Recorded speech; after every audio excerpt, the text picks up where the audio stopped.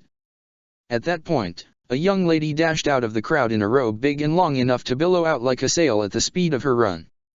She threw herself to the ground beside Aang, and Sokka saw that she was examining the kid's throat with hands covered in old burn scars. "No swelling," the woman said. She pried Aang's jaws open with a healer's confidence and added, "No sign of inflammation here, either." She clamped her scarred right hand down over Aang's nose, and he choked for a moment before reflexively sucking in some air through his mouth. "And you don't have any problem breathing when no one is interfering." She sat back on her knees and crossed her arms over her chest, glaring at both Aang and Sokka. "What's going on here?" Before Sokka could answer, a man came running out of the crowd wearing the same style of dress as Jae Choi, right down to the shiny outer robe and tall horsehair hat. He stumbled to a stop and wheezed, "What, is, wrong." Sokka turned away from the woman's angry expression and looked to the fancy young man. "You're young Choi, right? Your father had my sister arrested because he thinks you're under a curse and I need your help to make sure no one dies." Young just stared. The healer woman's expression crumbled into confusion. "And you couldn't have just asked around for us?" From the ground, Aang said, "That was our backup plan." Sokka nodded. This one seemed quicker. A few minutes later, back in the large tents where the food for the free tables was being prepared by an army of cooks, Aang bowed to Young and the healer woman. "We're sorry for the deception. We have less than an hour until our friends will be judged and we're feeling pretty desperate." Beside him, Sokka bowed as low as he could go. "I suppose I understand." Young waved for them to stand up. "No, I lie, I get why you did something so foolish, but I don't understand why my father had your sister arrested. I don't even know your sister." Aang nodded. "But you know Aunt Wu. She gave you a love prediction. And now your dad says that it took away all your wits, or something." Both Young and the scarred healer went still. Finally, Young nodded and motioned to the woman. "This is Song. We intend to marry as soon as possible. I was waiting in the particular spot that Aunt Wu suggested, and then Song came up, and he looked over at Song, and his face softened. And Song smiled and stared straight up into Young's eyes. And looking at them, Aang couldn't help but crave the same thing. To love someone who completed him, and to be loved in return, had to be the most fulfilling feeling in the world.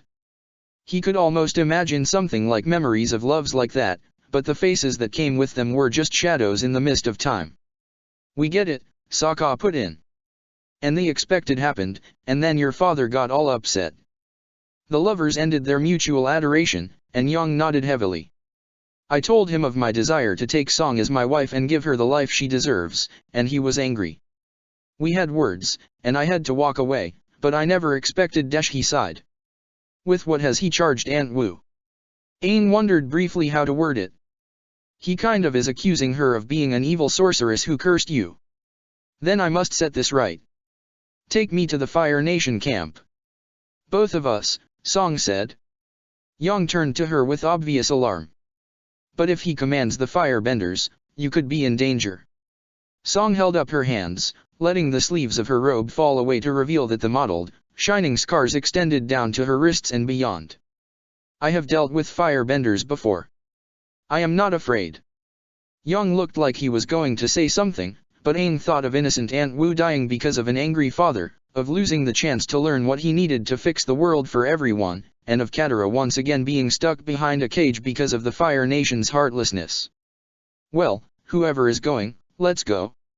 We don't have a lot of time." Sokka nodded, Young sighed, and Song smiled with satisfaction. Katara was nearly falling asleep listening to my teach Meng how to brush her hair 100 times a day when Aang burst into the tent again with a harried guard on his heels. We did it. Katara jumped to her feet as Sokka came into the tent followed by a man and woman. The woman was wearing short, easily maintained hair and the simple robes of a peasant, but the man bore what Katara was coming to recognize as the clear marks of the nobility for this province. He was even wearing the same hat and facial hair as Jay, although his silk robes were orange, rather than the typical Earth Kingdom green. Yang Choi, I presume. The man nodded. I apologize for my father's dishonorable actions. Let us end this farce as soon as possible. Another guard brought both Captain Shimafuri and Jay into the tent, and Katara was almost starting to be grateful for the cage around her, as it kept people from pressing in around her in the limited space. An open sky was terrifying, but getting crushed in a mob was no fun, either. Captain Shimafuri looked around at the assemblage. What am I dealing with now? Yang stepped forward, holding one of Song's scarred hands. I am the supposedly cursed, witless son, and with me is Song, the woman I intend to marry of my own free will. I have come to demonstrate my sound mind. Jay lurched forward with a finger pointed right in Song's face. She is a peasant. A beggar with no means to support herself. She got the sorceress to bewitch my son so that she could live a comfortable life on my money. Katara winced at the expression that overtook Song's face. Yang shoved his father's finger aside as Song said, my hands lack the feeling needed for most healing work, but my love for Yang is genuine. I would marry him if he had nothing. And I love Song. Yang turned to Captain Shimafuri, and Katara silently cheered him on. I only met Song today, but I have quickly learned that she is the most giving, caring person I could ever hope to meet. Her hands were burned trying to treat a sick firebender long ago, before the war even ended, and she doesn't need my money to survive. She is quite knowledgeable in the ways of healing herbs, even if her fingers cannot feel her patience. I am marrying her because I want to, and no magical force in this world or that of the spirits could change my feelings. Jay threw his hands into the air. You see. Listen to his nonsense. The son I raised would never bother with a lowborn with clumsy hands. I raised a practical son. Practical. Yang's face had gone red, just like Katara had seen his father's, before. Then see how practical you have raised your son. He tore at his outer robe, pulling it off to reveal the white shirt and pants that had been hidden beneath the orange silk. He folded the robe up, took his hat off and placed it atop the bundle, and held it up in Jay's face. I disown you, father. I was silent when our province was surrendered, because you said it the world was changing and I believed you, but now I see what you truly think of our people. Even the lowliest worker supports the nation and gives you the means to live, and that deserves respect. The world is changing, and no matter her station, Song deserves my love. I am grateful to have hers in return, and I would rather marry her and live as a beggar than live in comfort in your house. Witchcraft! Jay shrieked, swatting the robe and hat out of his son's hands. Witchcraft! Katara heard Aunt Wu murmuring, this could be going better. Captain Shimafuri punched a hand into the air and a blossom of flame exploded above everyone's heads. I will have order. Jay and Yang both fell silent, and Shimafuri nodded. Good. What I have seen here is evidence of nothing.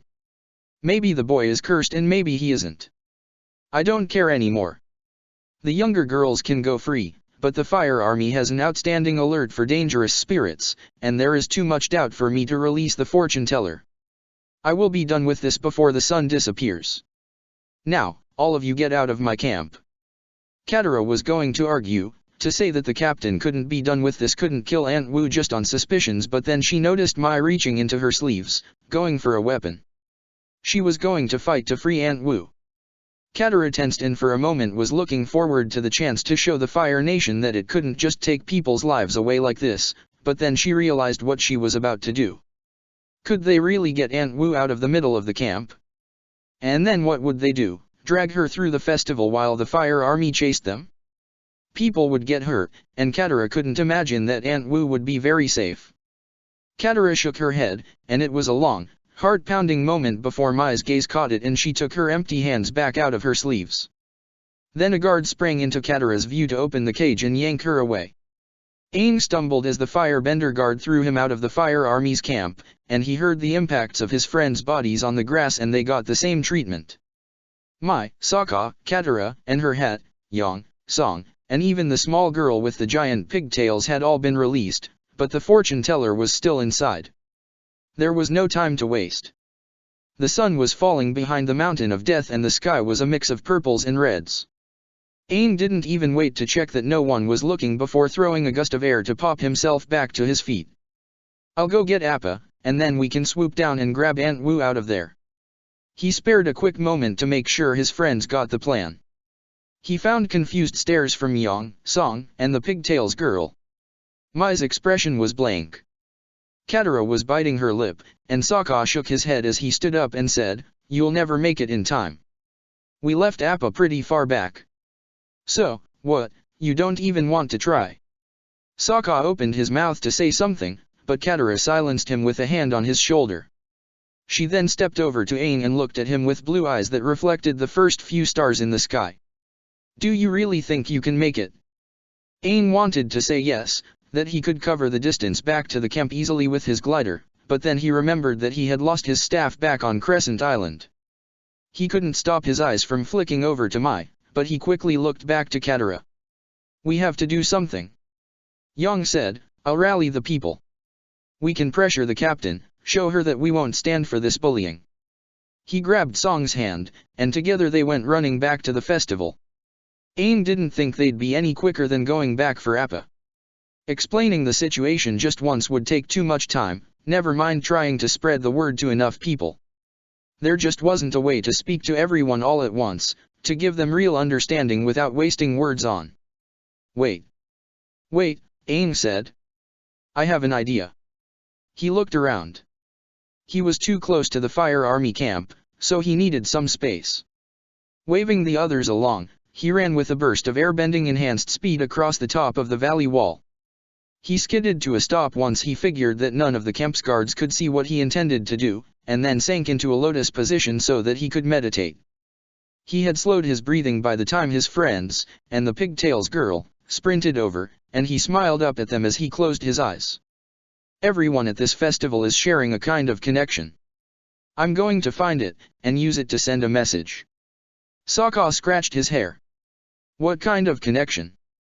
Aang felt for the dogwood sprig pinned to the front of his tunic. He pulled Mai's needle out and took the little bundle of green leaves and red berries in his cupped hands. Everyone at the festival is wearing one of these. They're doing it because they all believe that it will purify their spirits. They all believe. Just like me. He put his focus on the feel of the leaves in his hand, on the way they tickled the skin of his palms like the air tickled his nostrils as he breathed in and out. He focused on what that meant to him, on the old feeling of peace that he would find in the gardens of the Southern Air Temple, and on the feeling of being gathered here with so many respectful, spiritual people. He sank into the flow of the invisible energy that ran through this valley like a river flowing down from the mountain, and found the other dogwood sprigs floating on that river with the same peace he felt now. Aang plunged himself into that river. He inhaled sharply at the sharpness of it, of the feeling of throwing himself into the raging rapids of the valley's spiritual energy. He tried to reach out towards the other dogwood sprigs, but they bobbed in the flow of energy to create their own currents. It was like trying to swim up a waterfall. He would no sooner touch one than he would go spinning away in a dizzying swirl. There were no strong connections to anchor him, to let him follow a safe path through this world of spiritual energy. He didn't have the strength to do it. "Can't," he grunted. To Katara's ears, it was like Aang spat the word out through clenched teeth. Sweat dripped down from beneath the scarf on his head, and he was clearly fighting to not clench his fists and crush the little dogwood sprig resting in his palms. Katara knew she had to help. She took the scarf off, revealing the glowing arrow tattoo beneath, and then flipped the cork off of one of her water skins and streamed some of the liquid out with a hurried finger motion. As she sat down to face Aang, she moved her arms to separate the water in half and pool it around each of her hands, and then raised them so that her palms were on either side of Aang's head. He didn't have any wounds to heal, but Katara tapped into the repairing energies of the water nonetheless, using that power to flare his chi in the same way she should coax a body to restore itself. His breathing quickly settled, and she could see the tension leaving his muscles. Katara shut her eyes, took off her hat, and leaned forward until her forehead was resting against his. She concentrated on keeping the healing power of the water going, thinking of Aunt Wu as she did so, of everything the old woman did for people, and how the Fire Nation wanted to kill her for it. She also couldn't help but think of the prophecy Aunt Wu had made, that Katara might someday marry Aang. Whether or not that happened, the Avatar needed her now. Aang needed her now. Sokka watched Aang and Katara glowing, and couldn't stop himself from pacing. What were they doing? How was this going to help Aunt Wu? Relax, Mai said as he paced past her again. Sokka didn't even look at her. No. He heard Mai sigh. He thought that might be a sign of surrender, but then she added, you know, they make a cute couple, touching heads and glowing together like that. Finally, Sokka tore his eyes away from the spectacle and looked over at Mai. Don't. I know you're joking, but I don't do that with you anymore.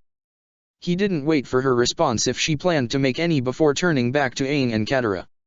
What were they doing? How was this going to help Aunt Wu? Then Meng called out, look. Sokka turned to find her pointing, and then followed said pointing down towards the valley. The festival was being lit up by torches and candles as the night settled on the gathering, but those lights weren't staying still. They were flowing up the grassy sides of the valley. The people, almost the entire gathering for the festival, was walking up to the Fire Nation camp. He glanced back at Aang and Katara, both of them still meditating and glowing, and then over to Mai. Guard them. I need to see what's happening. He ran back to the entrance of the Fire Army's encampment and met the first wave of people as they approached the obviously nervous guards, with Yang and Song at the front of the crowd of almost 1,000 people. It was actually the scarred healer who spoke first, saying, we've come to petition for the release of the fortune teller. One of our people is being held here unjustly. As a single guard went running into the camp, no doubt to find someone with more authority to take the blame for whatever trouble was about to happen, Sokka trotted over to Yang. You worked fast. Yang tried to smile, but didn't quite manage it. I barely needed to say anything. The first people I told immediately started moving for the camp, and everyone else just began following. I don't know how word spread so quickly, but I heard the crowd chanting Aunt Wu's name as they marched. There was some motion amongst the remaining guards, and Sokka turned to see Captain Shimafuri stepping through the line of soldiers with Jae Choi beside her. She held a hand up and a burst of fire came to life in her palm, acting like one of the torches being carried by so many people in the crowd. What is the meaning of this? Yang stepped back over and bowed. Captain, we are here to express the will of the people. We mean no harm and will do no violence, but you are holding one of our people without just cause.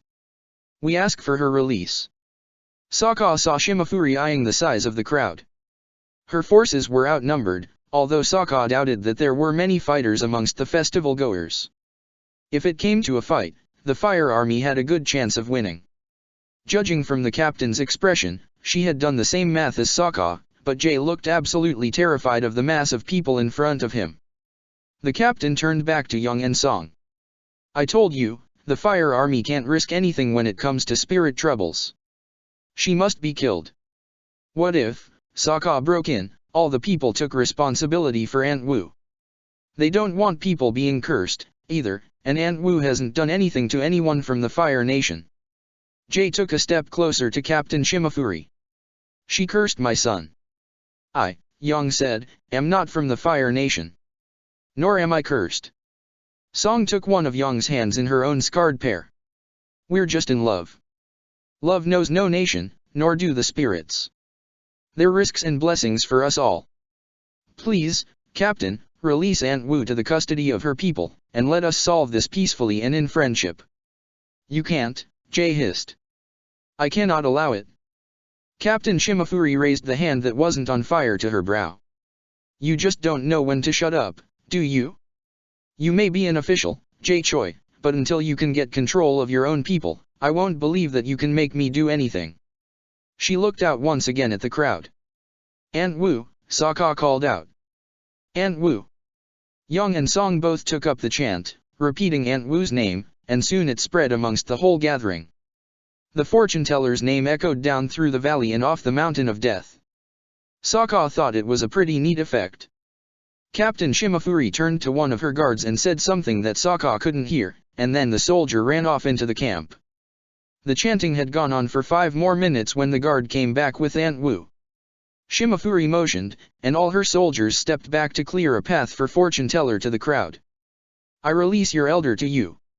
Make sure she stays out of trouble. Now remove this assembly from my camp or I will consider it to be hostile. Sokka left Yang and Song to do all the appropriate bowing while he jogged into the crowd, shouting, "She's free. We did it. Back to the party."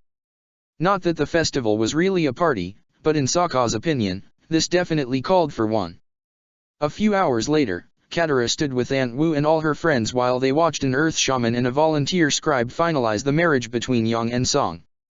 The couple kissed, and the crowd around them hoisted their candles and cheered. Katara raised the brim of her hat and looked to Aunt Wu. That has to be good advertising. The answering smile was almost indulgent. If I charged money for my services, the profit would probably be worth the trouble, but I think I'll keep a low profile for the rest of the festival. Just provide a little help here and there if I see an opportunity. She turned to face Aang, who was once again wearing the scarf over his arrow. Speaking of which, Avatar, I believe I owe you a talk. And my thanks. Aang shook his head. You don't need to thank me. But I was told that you had some helpful information for me. Aunt Wu raised a hand to touch his covered forehead. I know the information you seek, but I can't give that to you. You are delving into the rare lore, from before the world was divided into nations, and few know such things. Even fortune tellers. Aang's face fell, and Katara's heart stung for him, but Aunt Wu continued, I can tell you, though, where such knowledge can be found. The Earth Kingdom's greatest cities were older than the kingdom itself, and much lore was accumulated in their libraries. My broken with, Omashu and Ba Sing Se are gone. Aunt Wu nodded. But Ba Sing Se itself was too large, too deep to be wiped out, even by the Fire Nation's power. There are remnants of the city still around, remnants devoted to preserving Ba Sing Se's culture, and that includes the knowledge it accumulated. I tell you, Avatar Aang, to seek Avatar Kyoshi's legacy near the ruins of Ba Sing Se. She turned to Katara. Seek your tribe that waits there for you. With them, you will find welcome, and the beginnings of the knowledge you need to save the world. Sokka crossed his arms over his chest. That's kind of vague, don't you think? Katara elbowed him. She's telling us what she can. Aunt Wu turned to Katara. But your brother is not telling you all that he can. Katara blinked. What did that mean? Sokka. He said nothing, but Aunt Wu went on, you had a fight, earlier. I heard it, and now I'm going to be a bit of a busybody. Your brother has known more hardships than you've imagined, Katara, even if he will not speak of them. He keeps those burdens to himself, but don't let him. Talk more to him, and don't be afraid of what you'll learn. It will only bring you closer. Katara tried to blink back the tears she felt welling up in her eyes. I'm sorry, Sokka. I didn't, but even if I didn't know, I shouldn't have yelled at you like that. I shouldn't be cruel because of my worries. Don't dash. He was red in the face and trying to act none of this was a big deal. Look, don't be sorry. It's all fine. We can talk. If you want. Sometime. Katara reached out and hugged him, of course. He endured it for a moment, and then wrapped his arms around her. She couldn't help but smile at that. She heard Aunt Wu say to Aang, and we should have a little private talk of our own. When Katara finally let go of her brother, she looked back over at the wedding celebration. Jae Choi was approaching the newlyweds from amidst the various well-wishers. He handed over a bag and immediately turned to go, never looking back even as Yang lifted a gold coin out of it. The little moment went unnoticed amidst the other celebrations. Aang finally stepped into Aunt Wu's tent, just as all the others had, earlier. It was dark in there, but the fortune teller lit a little fire in a pan, and it illuminated the space with a warm, living glow. So what did you want to talk to me about? Aang sat down on the guest mat on the floor. Aunt Wu settled down on the other mat, beside the fire pan. An extra fortune that you need to know. I thought you'd want a moment to take it in, by yourself. It's no secret, but it should be up to you as to how to handle it. How you want to share it? Okay. That sounded ominous to Aang, but he trusted Aunt Wu. What is it? She took a deep breath and looked him straight in his eyes. The element of air has returned to the world. He had to smile. Yeah, I kind of noticed. I'm not exactly sleeping in an iceberg, anymore. She didn't smile back. The spirit world is encroaching on the material world, and you've seen how things have been affected. The unsettled dead make their displeasure known. Creatures from legend are making new lives in our modern world. And we've been too long without 4 nations for the 4 elements, so a correction has begun. Aang felt his heart starting to hammer. She couldn't mean, there are new airbenders. Aunt Wu nodded. It's happening slowly, but not without violence. Not without danger. Nevertheless, this is my fortune for you, Aang. If you go to Ba Sing Se's ruins without the friendship of new airbenders, all will be lost. And that friendship will be hard for you to give. Aang reached up to run his hands over his shaved head, but he found the scarf still in place, so he yanked it off before completing the worried gesture. How can I find them? Who are they? Aunt Wu shook her head. That is something you need to discover for yourself. Anything I could tell you would only sabotage what you need to do. Aang blew out an annoyed breath. Wasn't that just typical? Katara found Mai sitting a little ways off from the wedding celebration, watching some children making ghost lanterns on the valley grass. So, Mai, did you ever get a fortune for yourself? She sat down beside the other girl in a way that made it clear that she wouldn't be chased away. Mai raised a single eyebrow. Why, looking to get some clarification on whether you and Aang. She raised a hand and intertwined 2 of the fingers. Katara felt her face heat up, but after today, she wasn't going to let a little embarrassment stop her. Aunt Wu said it wasn't clear. So I'm not going to worry whether or not it will happen. I'm just going to see how things go. Mai nodded with what could almost have been respect. Then I'll answer your question. Yes, I did get a fortune. All at once Katara was reaching out to take Mai's hands in her own. And Mai frowned and tried to tug her hands away, but Katara held on. Well, Sokka wanted me to test the old lady. It was simple. I said that if she could really tell fortunes, she would know what question I wanted to ask without my having to ask it. Katara blinked. I guess that logic works. It did. Mai used Katara's surprise to free her hands. Aunt Wu told me exactly the question I was thinking of. And what was it? Mai turned so that Katara could no longer see her face. I wanted to know if I'd ever be forgiven. After Aunt Wu provided the question, I asked for the answer, too. Katara waited a very generous half a second before saying, and. Mai turned back to look over at the children, who had risen to run around in the night air and chase each other with their lanterns. She said yes. Yes. The answer to my question was yes. Katara frowned. But who's going to forgive you, exactly? For what? And when? Mai shrugged. It doesn't matter. That was the only answer I cared about. Katara considered that. You're an odd girl, Mai. Yeah. But that's fine. Yeah. Katara smiled, and took a brief moment to look up at the stars. The sight sent that spike of panic through her heart, but she adjusted her hat and focused again on the friend beside her and the family nearby. Chapter 27, The Sisters of Kyoshi Island. Zuko threw his arm out to send a wave of flame at Suki, but the fire was still in the process of blossoming when she threw herself into a forward roll that carried her under the attack. Zuko shifted his stance and brought his leg back for a snapping sidekick, but instead of striking out, he held his position and used his raised foot to catch Suki by her left shoulder. He looked down at her and said, "You're dead." Suki nodded and leaned back. "You're quicker than most of the firebenders I've fought. I need to learn to take that into account." The sound of slow clapping echoed through the dojo, and Zuko turned to find Azula observing them. "Well done, Zuzu. I'm glad to see that you've been keeping up with your practice. I just received word that June has finally arrived, and I'm sure she'll be glad to see that all the training she gave you isn't going to waste." Without waiting for a reply, Azula turned to Suki. "And as for you, if you can't improve your speed and tactical reasoning, then get a weapon." My brother is no master, and I will not tolerate anything less than perfection in my agents.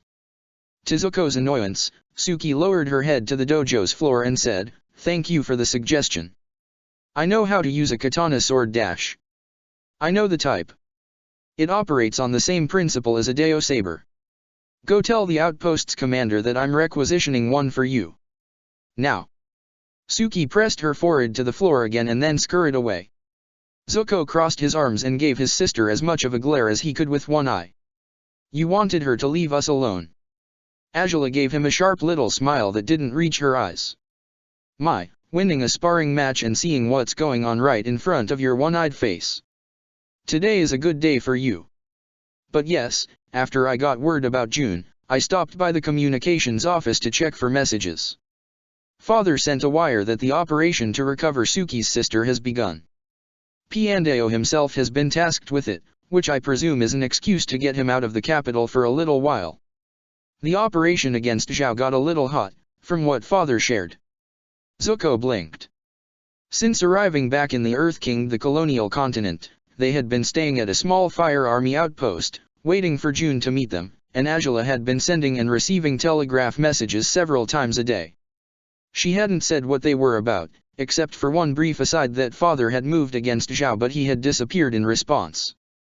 The only thing she would share about her business was that she was making arrangements and gathering information so that Zuko could finish his hunt for the Avatar. Zuko wanted to inquire further about the details, but he knew it would be futile. So why not tell Suki? She'd probably be glad to hear it. After Piandao missed getting Zhao, I'm not going to risk getting her hopes up. Angela turned and began stalking out of the dojo. She'll hear about it once I know that the mission has been completed successfully. So Piandao had been involved in the play against Zhao? Zuko trotted to catch up with his sister. Her logic about Suki made sense, but as he followed Angela, he noticed that she was walking with an unusual tenseness, and as they emerged from the dojo into the open air of the outpost, he saw that she was stomping with enough force to leave boot prints in the packed dirt of the ground. Usually, she walked with a grace that let her move without any sign of her passage. Something else is wrong. You're angry. Angela stopped short and turned to scowl at him. Like you. Well, yes. Zuko offered a shrug. Angela held his gaze for a moment, but then turned and rolled her eyes. If you must know, Father denied my request to have Mai's family arrested and tortured. His wire said that they still have value as allies, that it would be needlessly cruel to try to hurt Mai through them, and that her brother Tom Tom was too young to be a target. Zuko couldn't help but let out a relieved sigh. He had never really gotten to know Mai's parents, but Angela had previously mentioned the little boy who had been born to the family during his exile. That sounds reasonable. I don't want to be reasonable. I want to be strong. He watched as Angela clenched and unclenched her fists, and before she stalked off to complete whatever other business she had here in the outpost, she tossed out, "Get ready. We leave in half an hour."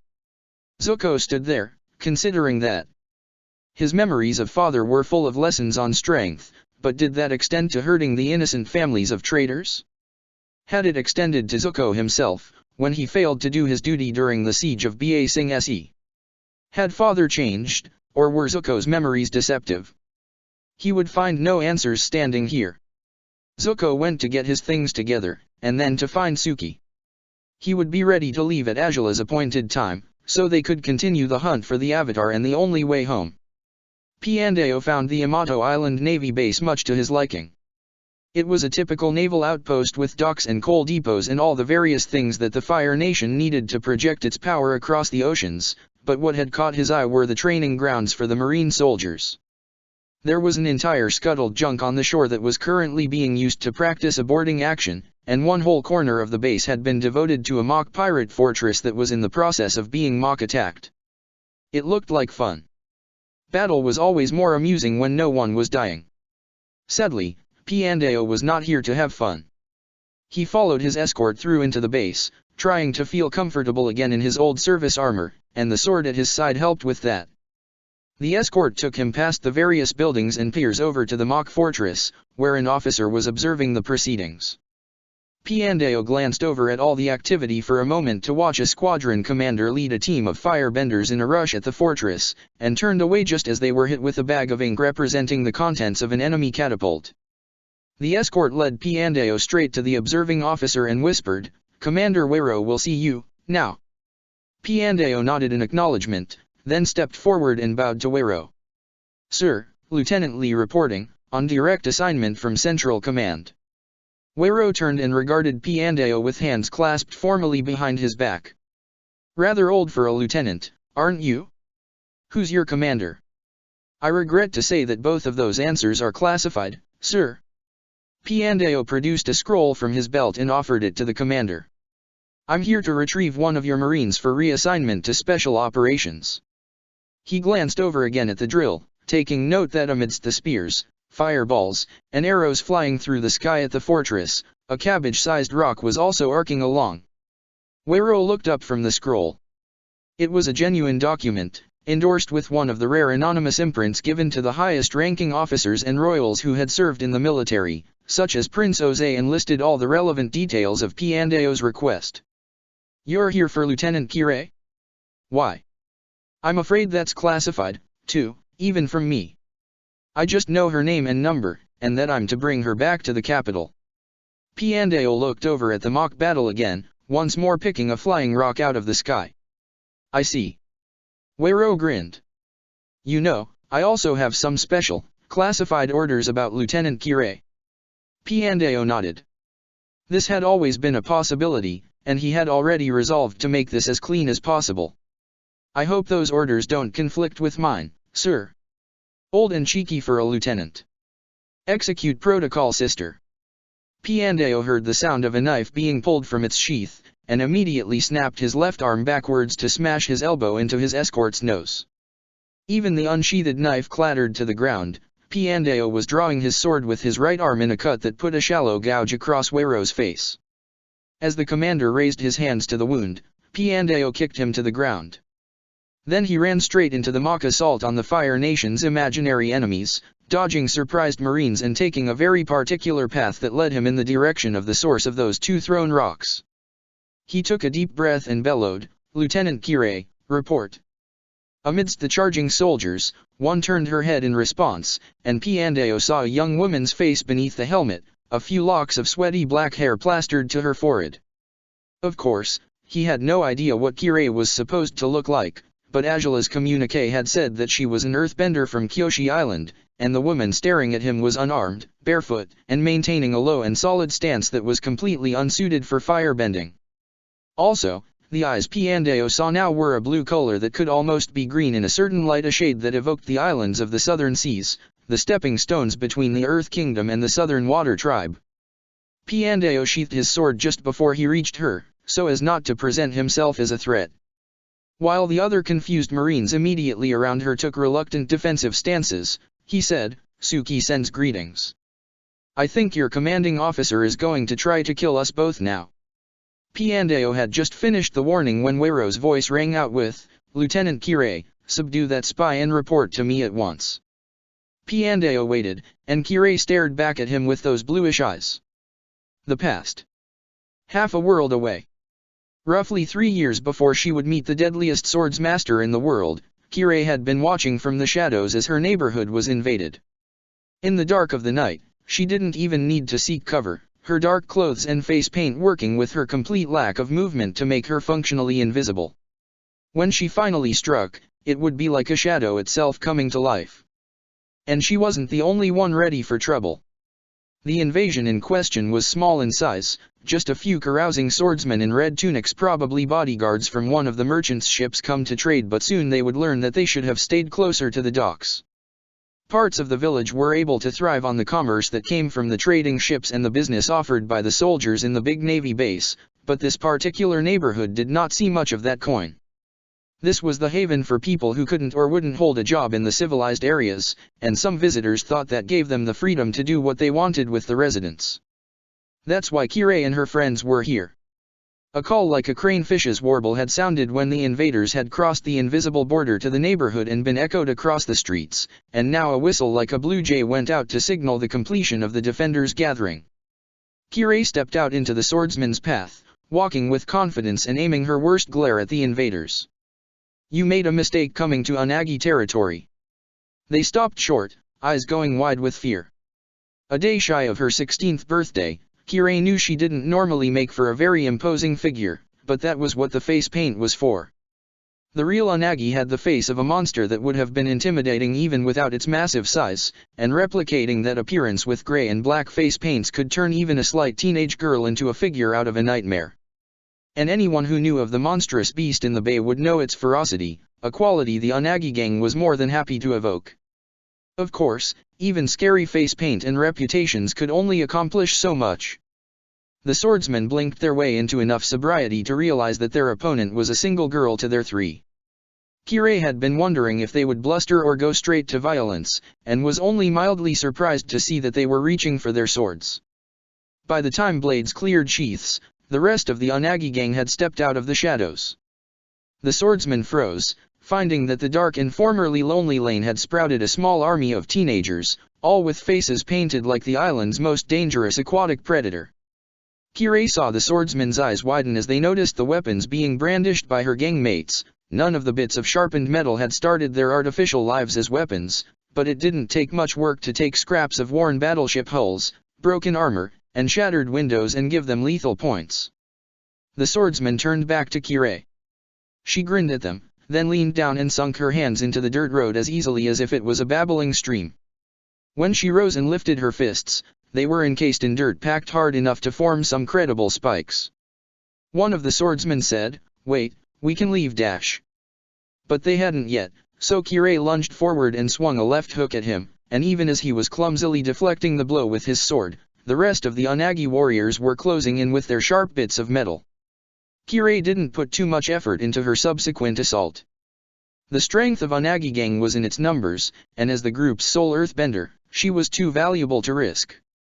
She cautiously boxed at her chosen swordsman, enjoying his fear of her fists, and only pressed forward when another Unagi girl came in at him with a glass shank and drew his attention.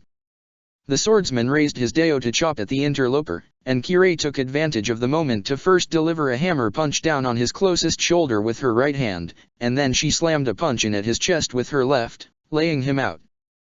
That's when the whistles of the Fire Nation guards sounded. The attack ended in an instant. Kirei dashed out of the lane, melting back into the shadows. As always, the first rule of concealment in this neighborhood was lack of motion, so as soon as she was safe from the moonlight, she froze and let her makeup and clothes turn her invisible. Out in the lane, Kirei's opponent picked himself off the ground, while the swordsman still standing tried to rouse the third, who was lying unmoving in the dirt. Kirei had a good view of pool of blood around the prone man, and she did not expect him to rise again. The Fire Nation guards who arrived on the scene apparently shared her assessment. "This is what you get," one of the guards said, "for walking into Unagi territory without paying the toll. Idiots." The two survivors began to protest, but the guards grabbed their arms and hurriedly yanked them away, leaving the dead man behind. Kirei nodded with approval. The guards were not encouraged to linger in this neighborhood, but neither was the Unagi gang in a hurry to start a fight with them. It was a healthy arrangement that kept everyone alive. Mostly everyone. Satisfied with whole encounter, Kirei shook the stone off her hands and moved out of her shadow. She passed down an alley that stank of goat dog, and when she emerged, another Unagi hopped down beside her from a roof and chirped, "Did you see me? I came at that guy like a real Kyoshi Wari dash." Kirei turned and smacked the gray and black face paint right off the newcomer. She was shorter than Kirei and younger, and her glass shank went flying as she fell, but she was quick, and was scrambling back to her feet before her body had even settled in the dirt. So Kirei leaned down and planted her heaviest fist in the other girl's stomach, then followed it with a couple of hard kicks at her legs. This time, the kid had the sense to stay down. Satisfied, Kirei knelt down next to her sister and laid a comforting hand on her head. "You never pay any attention, Suki. You never saw my attack coming because you were too excited, and you missed how that guy was going to plant his sword in your head because you were too busy trying to be like Grandma's stories of Kyoshi warriors. You're going to get yourself killed." Suki scrunched her face in what Kirei recognized as an attempt to keep from crying. She drew in a shuddering breath. "I'm sorry. I'll be better. Promise. I dash. You want to be a real Unagi, and to be recognized you need to spill blood. Kirei stared down at her sister. Like I did when I was your age. Suki nodded. Kirei rose, and held out a hand. Stop trying to be other people and start thinking about yourself, or you're going to get yourself killed. Suki nodded again, and reached up to take Kirei's hand. Once they were both back on their feet, the sisters headed back home.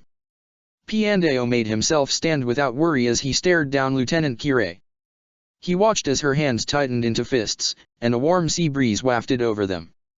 Unagi breath, she hissed. Then she quickly dipped down to touch the ground and came up to smack her nearest marine compatriot with a stone fist. Piandao had his sword back out in an instant and moved it in a loop that deflected 3 spears trying to stab in at him from different directions.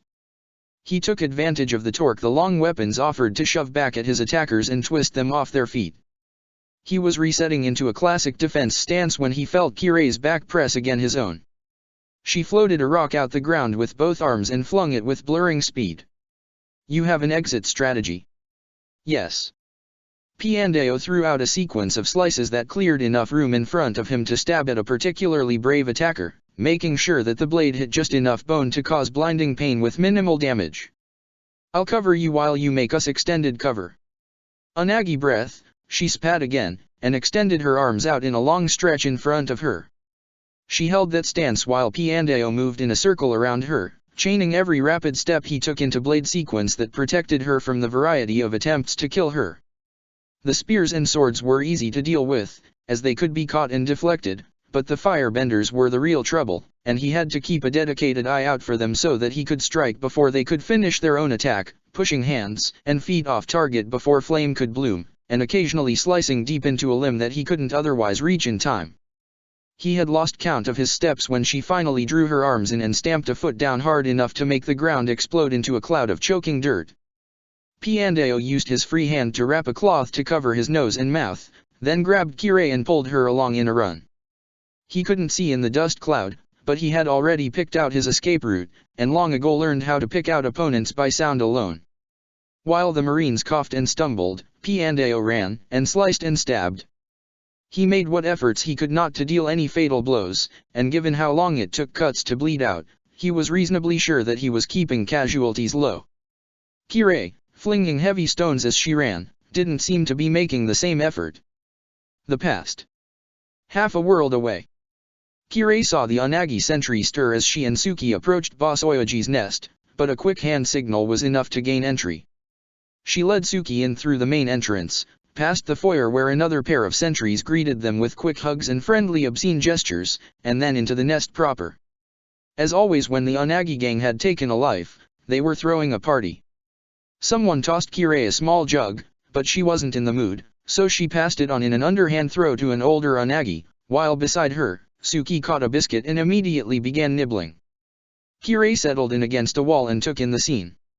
Most of the Unagis from the skirmish had made their way back by now, and it didn't take long for the last few to arrive. The nest was a bit crowded with the whole crew here, but it had started its life as a fish warehouse, from back before the Fire Nation had brought its civilization to Kyoshi Island.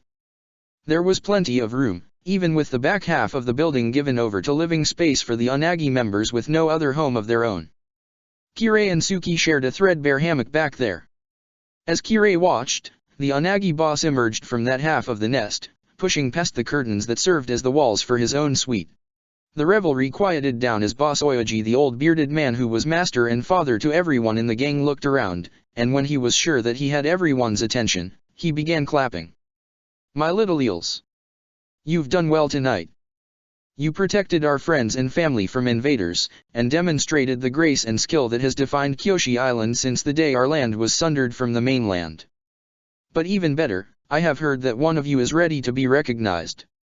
Excited chatter broke out amongst the Unagis, and Kirei glanced over to see Suki nibbling at her biscuit with distracted intensity.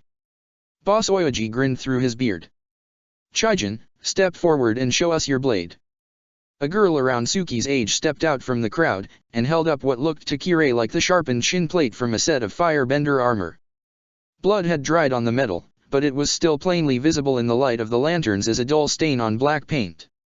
Boss Oyoji took the blade from Chijin and held it high above his head, almost as tall as his massive top knot. This night, Chijin has become a true Unagi. By the blood of our enemies, she binds herself to us as family, and we are in turn bound to her. She has taken the ultimate step in protecting her people, and for that we are eternally grateful. Chijin, your name will be written on the list, and we will chant it in the litany every Kyoshi day.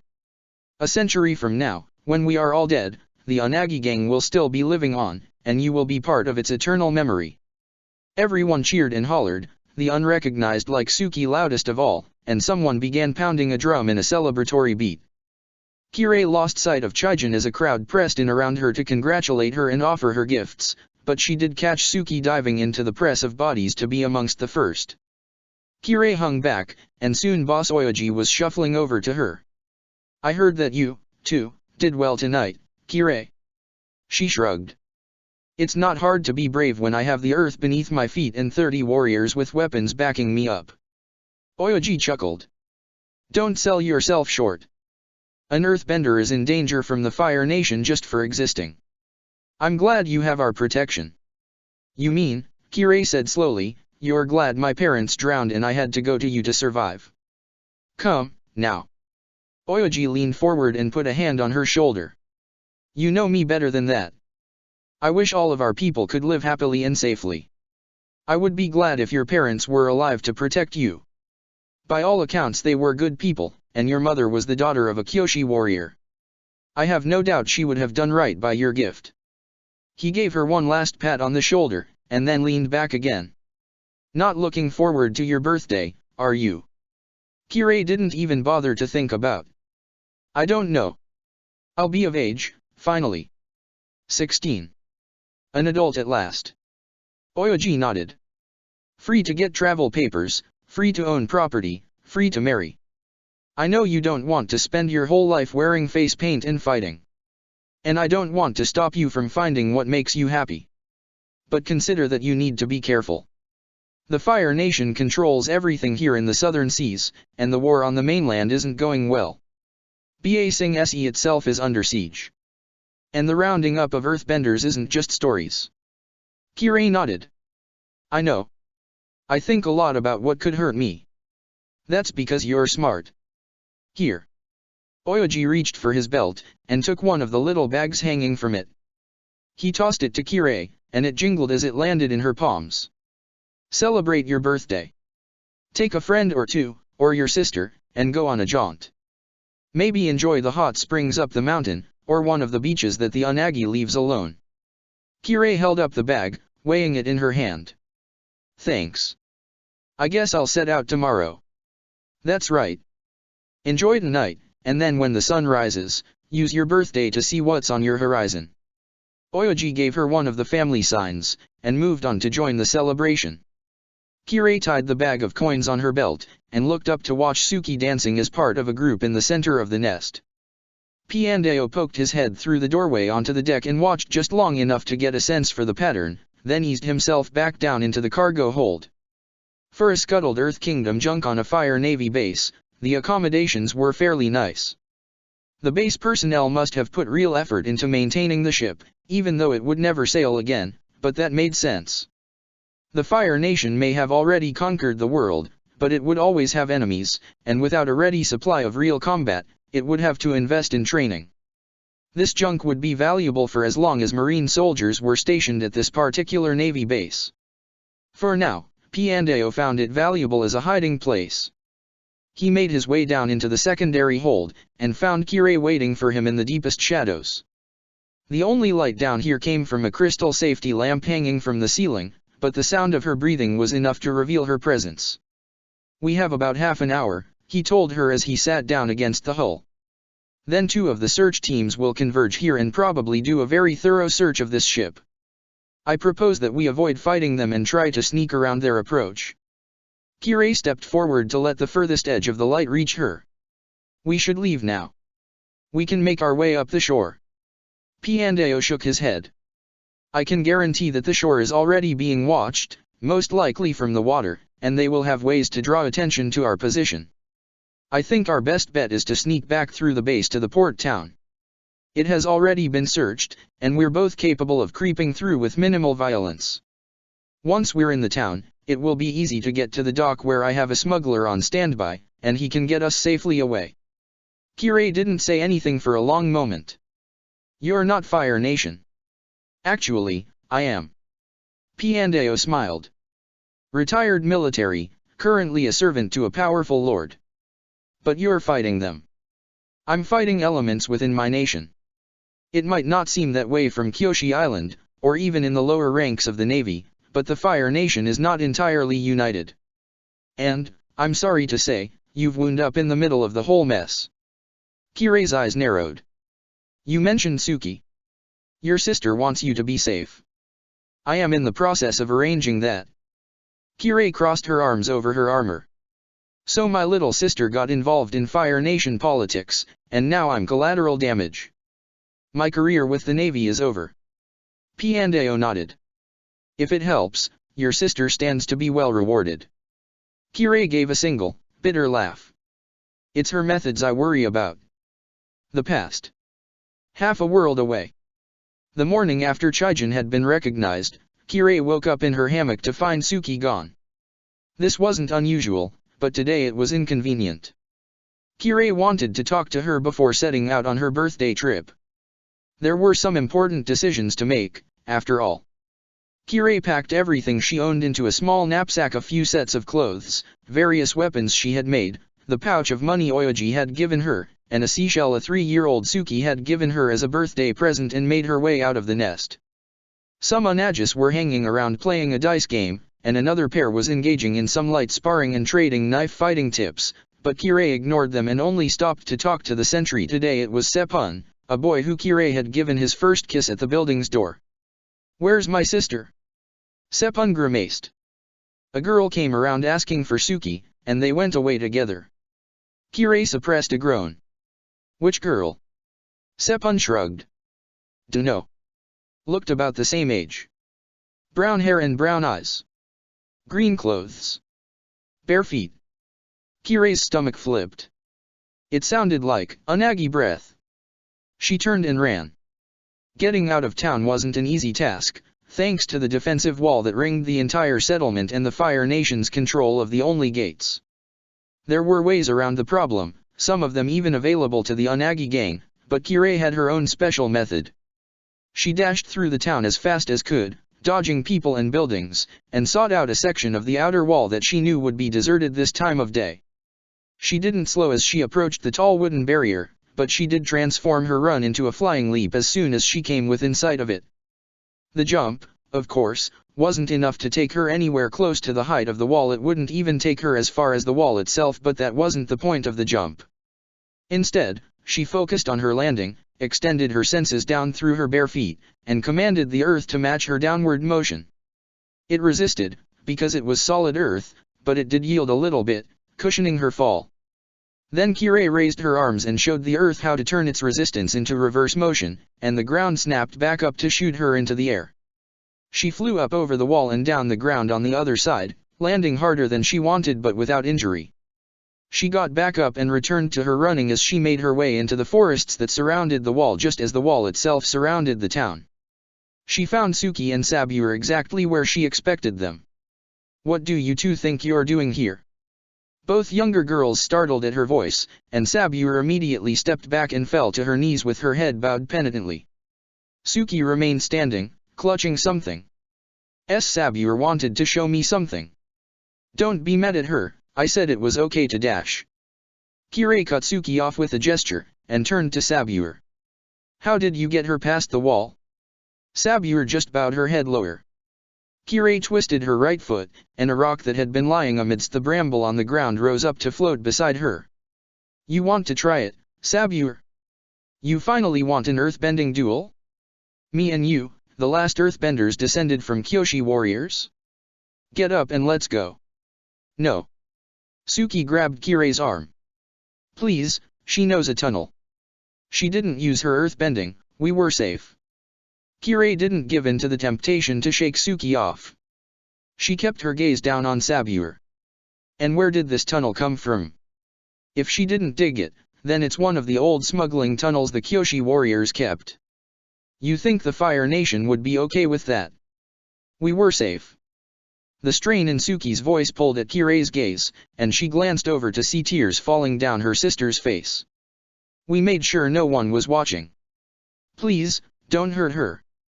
Kirei finally shook off Suki's grasp, and then leaned over so that she was even with Sabure's bowed head. I ever see you around Suki again, I'll kill you. If I can't find you, I'll tell the other Onages, and one of them will kill you for me. Now get out of here. Sabure nodded once and scrambled off into a run. Kirei turned back to Suki. The younger girl was trying to breathe through sobs that wanted to escape from her throat. Kirei heaved a sigh and beckoned. Come on, let's go home. Suki followed obediently, and the sisters were silent for a while as they walked back through the forest. Kirei waited until Suki's sobs had subsided to say, so what did she give you? Suki only hesitated a little before revealing the golden piece of metal. She flicked her wrist, and the thing expanded into a full metal war fan, solidly built and boasting sharpened edges. It's a real Kyoshi warrior weapon. Her mom took her to the hidden dojo and let her take something for herself, and she asked if she could take something for me, too. Because Grandma dash. I know, Grandma was a Kyoshi warrior. Kirei snorted. And why did Sabure do that? Suki abruptly stopped walking. I told her the other day that I'm not sure I'll ever be recognized. Kirei stopped and turned to keep her sister in sight. So she gave you a weapon you can use. Suki shook her head. I told her that if I can't be a real Unagi, I don't know if I want to stay in the gang after you leave. Kirei blinked. You know. Suki nodded. You don't care all that much about anyone in the gang.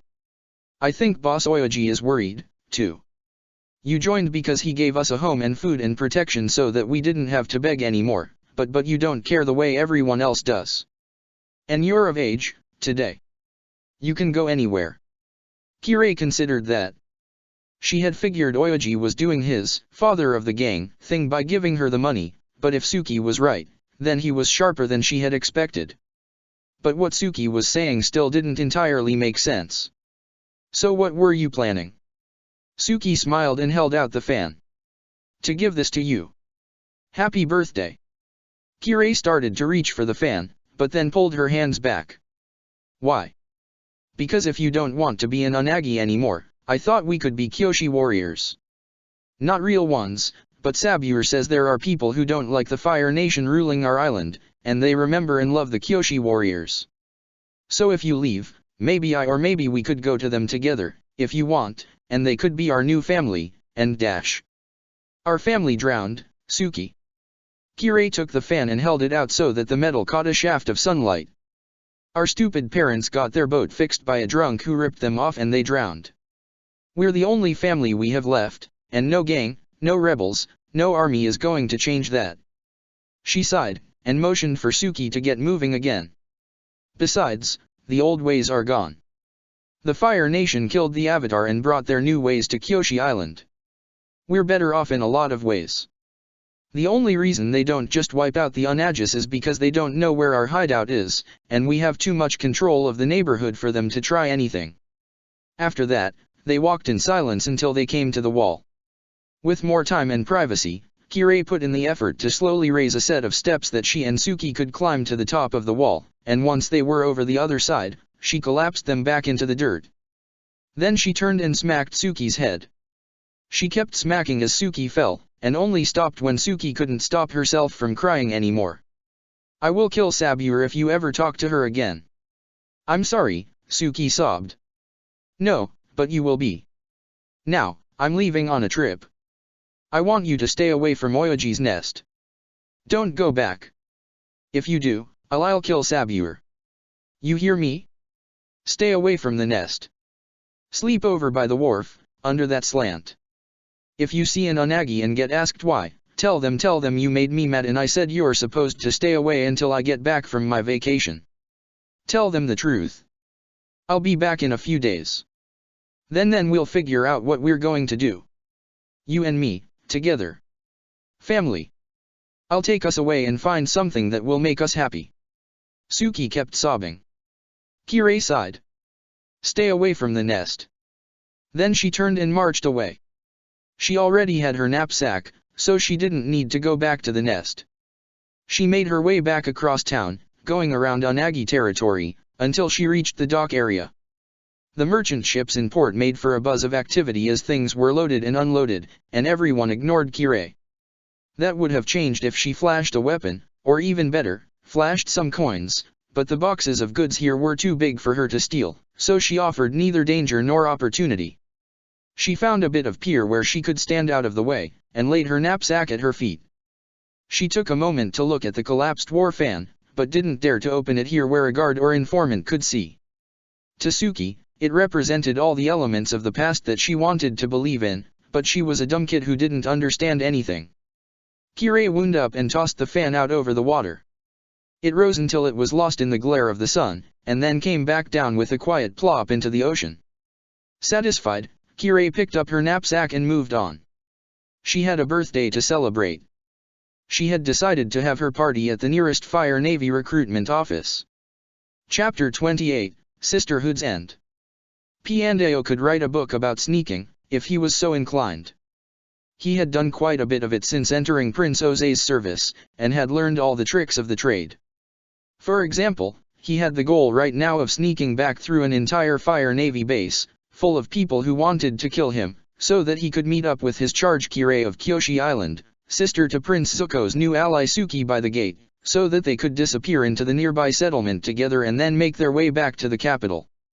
Arranging for Kirei herself to get through the base had been a complicated task since she was known here, and so it required all kinds of dangerous things like procuring a disguise, working out the timing of the guard patrols, and identifying backup routes, the elements most people thought of when they considered the matter of sneaking. Piandao, on the other hand, had been seen up close by only a few of the base personnel. All he had to do to accomplish effective sneaking was to keep his armor, pick up a bundle of replacement piping that had been lying around, and walk with the unhurried gait of someone counting the hours until shift's end. With a little help from the dark of the night and unimaginative soldiers who suspected too late that their dangerous quarry would be stumbling around with a load of piping in his arms, he reached the gate without having to knock out more than one person at a time. The trouble began just after he arrived at the expected meeting point. Piandao hid himself near the stables with a vantage point that gave him a clear view of the gate. This base was no fortress, despite its walls, and the gate was just a pair of large wooden doors currently closed and mechanically locked, built more to accommodate the orderly passage of freight than to keep people out. There were plenty of torches around to light the area up, and it appeared that about 30 soldiers or so had been posted to bolster the defenses, no doubt because of the dangerous infiltrators lost somewhere on the base grounds, but it was nothing that Piandao couldn't handle. With Kirei's help, he would probably even be able to avoid taking a life. The problem was that Kirei was not here, yet. Piandao waited, now in a more classic sneaking mode. When patrollers came by to do another search, he used his light and precise footwork to move silently beyond their vision. Even when he had to duck into the stable, the Komodo rhinos didn't so much as sniff at his presence. When the danger passed, he would go back to his little shadowy corner beside the stable and continue his watch of the gate. The night dragged on and Kirei failed to appear, but neither was there any kind of activity messengers, alarms, distant sounds of battle, or even the trembling of the ground that suggested she might have been captured. It was possible, of course, that she was simply a very slow sneak. It was also possible that those 30 soldiers posted at the gate were waiting for something. Piandao drew his sword and stepped out into the main lane. The guards saw him immediately, and readied their weapons. There was no surprise and no panic amongst them. Piandao walked calmly until the distance between him and assembled guards was a bit more than a fireball's throw. He held his sword out at his side and called, "So you've come to an alternate arrangement." There was a pause, and then the guards parted to allow Commander Wero the ranking office on this base and Commanders Zhao's apparent crony and Lieutenant Kirei to step forward. Kirei's face held no expression, but she was once again wearing her marine armor, except for the helmet that would normally cover her black hair. Wero, no longer bleeding from the facial cut that Piandao had given him, said only, "Surrender." Piandao just raised his sword into a ready position. Then the fight started. The past. Half a world away.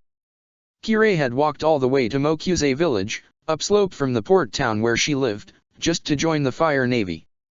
Boss Oyoji had told her to take a vacation to the hot springs at Kyoshi Island's higher elevations for her birthday, and she had indeed set off on the road that would eventually take her there.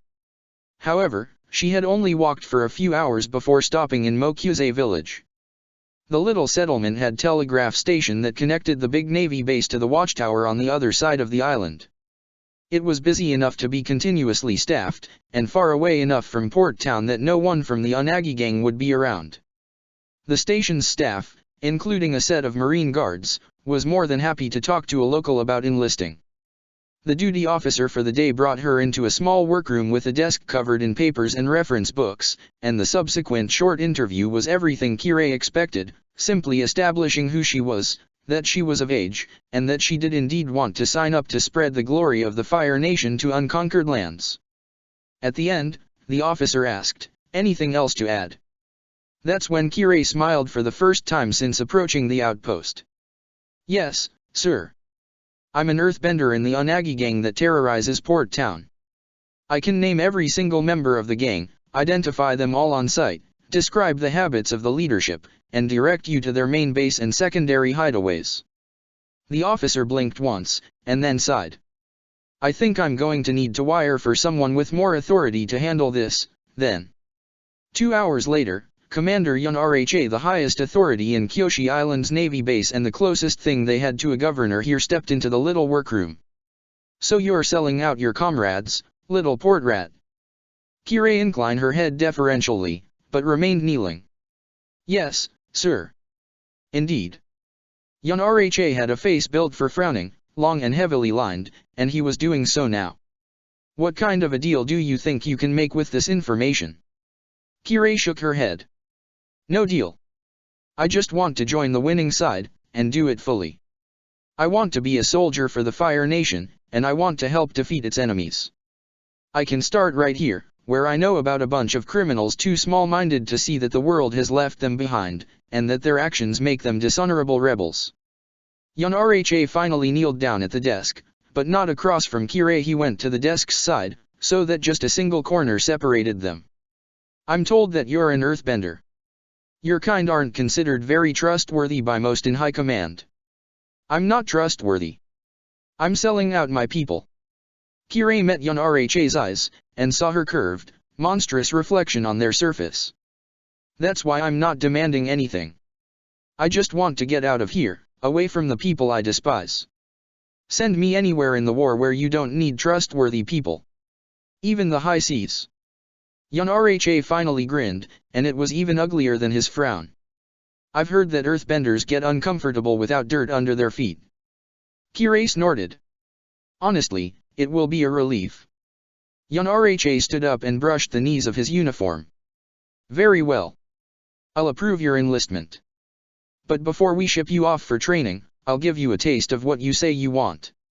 Your first action as a member of the Fire Navy will be to participate in the raid to wipe the stain of the Unagi gang off my island." It came as no surprise to Kirei. The commander wanted to test her, to make sure she wasn't a spy or saboteur.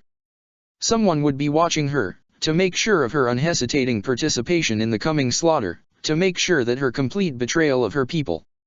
Only once she had the blood of her family on her hands would Kirei be accepted as a true servant of the Fire Nation, and if her new masters were smart, they would make sure the knowledge of her treachery was spread all over the island. Every native daughter of Kyoshi would know that Kirei was a traitor. Today was Kirei's birthday, and she was getting everything she wanted. Piandao had failed to kill Commander Zhao, and he was not about to fail another mission. He had no desire to kill his fellow honorable servants of the homeland, especially not the rank and file of the military, but he had his duty, and even the memory of Admiral Zhang Zhang's dying words, that there was no honor to be found in the service of death, were not enough to deter him. And so his sword flew, and his attackers fell. Arrows and spears and fireballs and blades all came in at him, but none of them found his body. Even in his old service armor, especially in the armor he had been given when he joined the Fire Army, he could move with an efficiency that would be easy for an observer to confuse with inhuman speed. The Fire Army had trained him to fight and use a sword, but now in the higher service of the royal family, he turned his skills against men and women who were no different than he had once been. The slaughter was regretful, and he did not lose himself in it. As the last of the more or less 30 guards fell, Piandao made one last spin and came to a stop in front of Kirei, with his sword pointed at her neck, the tip of the wet blade just a hair from her skin. Commander Wero still stood beside her, staring at Piandao with mouth agape. He stammered, "WHWH who dash?" Wero was another servant of the Fire Nation, but he had been entrusted by conspirators with Lieutenant Kirei's posting, and had tried to have Piandao killed earlier on special orders that had no doubt come down from Commander Zhao himself. A flick of the sword was enough to end Wero's life, and the blade was back at Kirei's neck before she could move. Piandao stood there, looking at the girl, and waited. In the distance, an alarm gong was being struck with frantic energy. No doubt every marine in this base would soon be descending on the gate. But Piandao's mission was to bring Kirei back to safety, so that her sister Suki would help Prince Zuko capture the Avatar and fulfill the terms of his banishment. Kirei finally moved, pushing a nervous smile on her face. "Well, that was great. Just like I planned. Wero had no idea I was setting him up for you. So let's go." Piandao raised his eyebrows at the lie, and did not move his sword. The past. Half a world away. Kirei was once again on the hunt amidst the dirt lanes of Port Town, of her home neighborhood, but this time she was wearing armor instead of intimidating face paint, and now the sun was her ally, not her enemy. She heard the distinctive sound of a cranefish's warble, but knew that it came from no bird. She had crossed the invisible boundary into Unagi gang territory, and that sound was the signal for all gang members to assemble in defense of their homes. Kirei clutched the spear she had been issued with one hand, and gave the warning signal with her other hand. The other soldiers in her new squad all responded with nods, and readied their weapons. Kirei knew exactly how the next few minutes would go. The Unagis normally liked to give intruders the chance to back down, but against soldiers stalking forward with obvious purpose, the gang wouldn't waste time trying to intimidate the intruders. They would just attack, jumping out from alleys and down from rooftops, throwing rocks and glass and shards of old clay jugs. Powder bombs, handfuls of ground spices wrapped in porous cloth would get tossed at the intruders' faces. And always the Unagi warriors would be making running strikes, dashing forward to stab at vulnerable places with their shanks and then running away again while others launched an ambush from behind. Kirei had described all of this to the officers in charge of today's operation. And so when the first Unagis popped out of hiding, the Fire Nation was ready for them. Teenagers with faces painted in black and gray leaped into battle to find weapons and flames waiting for them. Those hanging back to throw long-range attacks found arrows already descending on their positions. The few warriors who managed to avoid being struck tried to run away only to find another wave of soldiers cutting off escape routes. It was so quick and chaotic that Kirei didn't have the chance to do anything but hold her spear at ready and keep marching forward with the first wave. The fighting stretched out along the neighborhood's main lane, and Kirei spotted many of the residents, the older people with no direct ties to the Unagi gang, rushing out of their homes and running for safety. She hadn't seen any homes get damaged so far, but it was still a sensible precaution. The Fire Nation had no interest today in causing trouble for anyone who wasn't harboring an Unagi gang member, but she had always heard that war had a tendency to become sloppy. The fighting was still going on behind Kirei's wave of soldiers when they reached the old fish warehouse that was Boss Oyoji's nest. Even in the daylight, there was nothing to mark it as the home base of the neighborhood gang. However many people might be inside, it stood silent now, its dingy gray walls that might have once covered in paint failing to reflect the sun's glow. Kirei's fellow soldiers didn't hesitate. Their lieutenant punched a fist out to send a fireball streaking at the building, followed by the squad's other firebenders. The lieutenant called out, "Ready," and Kirei and the other spearmen raised their weapons, then began running forward at the cry of, "Charge!" Another volley of fireballs struck the warehouse as Kirei ran, and the building's whole roof was in flame as the first Unagi sentries ran out the entrance to find the spears of the Fire Nation stabbing in at them. Kirei's spear wound up buried in the chest of Supyun, the boy who she had given his first kiss. His eyes found hers as he let out a gargling scream, and she saw recognition in his expression as she yanked the spearhead free of his body and stabbed at him again. With the sentries dead, the attack on the nest became a clean-up action. Gang members were fleeing the burning building, at first through the main entrance and later by crashing through the parts of the outer walls that were most rotten, but none got past the wall of spears. Some were able to stop short of Kirei and the other soldiers, and actually chose to rush back into the warehouse, but that was fine. They would be killed by the smoke and flame. Boss Oyoji was one of the last to try to escape. He stumbled out of the warehouse's main entrance with a soot-stained child in each of his arms and the tip of his massive top knot hosting a small flame. He got free of the smoke and immediately crashed to his knees. By then, Kirei had drifted away from the front of the warehouse, having helped with a pair of Unagi warriors who had leaped out of one of the holes in the building's wall with a fighting fury. She would have been content to simply watch Oyoji's execution, but the squad's lieutenant looked right at her, and made a chopping motion with a flaming hand. Kirei nodded.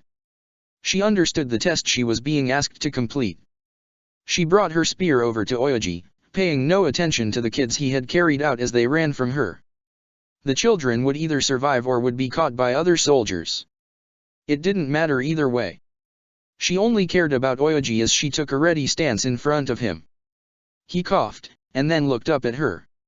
His eyes grew wide as they centered on her face, and he had to fight through another coughing fit to ask, why? Kirei didn't feel the need to answer. Was Suki here? Oyoji coughed hard enough to knock himself over, catching himself on his sooty hands, but he managed to look up again and start to say, and dash. Kirei didn't need him to finish. She thrust her spear straight into his chest. With that, the battle at the warehouse was over. Her new comrades all came by to slap her back and tell her what a great job she had done on her first mission for the Fire Nation. Kirei smiled back at them, thanked them, nodded at their jokes, and listened as they traded stories. Word came from the other squads that the fighting in the streets was done, that only a few of the Unagi attackers had escaped, but even now other soldiers were heading for the homes that Kirei had revealed. Some few of the Unagi gang might survive, but they would be too few. The organization was broken. Kirei endured it until people finally stopped paying attention to her, and then drifted away. Technically, her squad was still guarding the warehouse until it was nothing but a pile of ash, but that hardly required everyone's attention. She stayed close enough to hear her fellow soldiers, but stepped into an alley where she would be out of sight. Then she leaned on her bloody spear and let out a noise that was half sob and half retch. She didn't regret what she had done, didn't regret joining the people who had real power, who could give her something more than a life fighting for a poor neighborhood too pathetic to lift itself out of squalor. It was the right decision for her, but that didn't mean she had enjoyed hurting the people she had grown up with. She was sure, though, that she would get over it. Kirei. She turned with surprise at the voice, and blinked through tears to find Suki standing at the far end of the alley. Her sister was trembling with her own suppressed sobs, but tears were already streaking her cheeks. Kirei, what did you do? Her first instinct was to wipe at her eyes with her forearm, but that was covered in armor now, so she had to make do with the back of her hand. I told you to stay away from Unagi territory. What did you do? Kirei clutched her spear and made herself stand tall. I proved myself to the Fire Nation. I'm getting out of this dump. Suki's lip trembled, and she took a step back. Kirei took a step forward. I can't protect you now, so you have to be smart. Stay away from Sabure, and any other earthbenders. Stay away from anyone who talks about Kyoshi warriors or avatars or fighting the Fire Nation. She tightened her grip on her spear, and put a firm growl in her voice as she added, I won't protect you if you get in trouble with the Fire Nation, so stay safe. She knew she couldn't trust Suki to do what was smart, so she had to try one last time to frighten her little sister into doing the right thing. People weren't dependable, but the right amount of fear could make anything reliable. And if Suki broke under all that fear, well, it was better than Kirei doing nothing. Suki finally let out a full sob. Kirei kicked at the ground with one booted foot and used her earthbending to lift out a small but solid stone that went sailing at her sister. Suki ran away from the poorly aimed attack, and was lost to sight. Kirei nodded, satisfied, and went back to her new comrades. Piandao looked across his blade at Kirei's sweaty face, and said, I'm sorry I can't give you a choice, but your sister only bargained for your safety, not your happiness or autonomy. I'm on your side. I dash. Please stop talking. Piandao glanced at the gate, which was still locked, and at the rest of the base. No reinforcements had arrived yet, but the alarms were still going, and he could hear cries and movement in the distance. I need you to dig a gap beneath the gate doors. We can crawl out. He lowered his sword. Yes. Kirei nodded and jogged towards the gate. I can do that.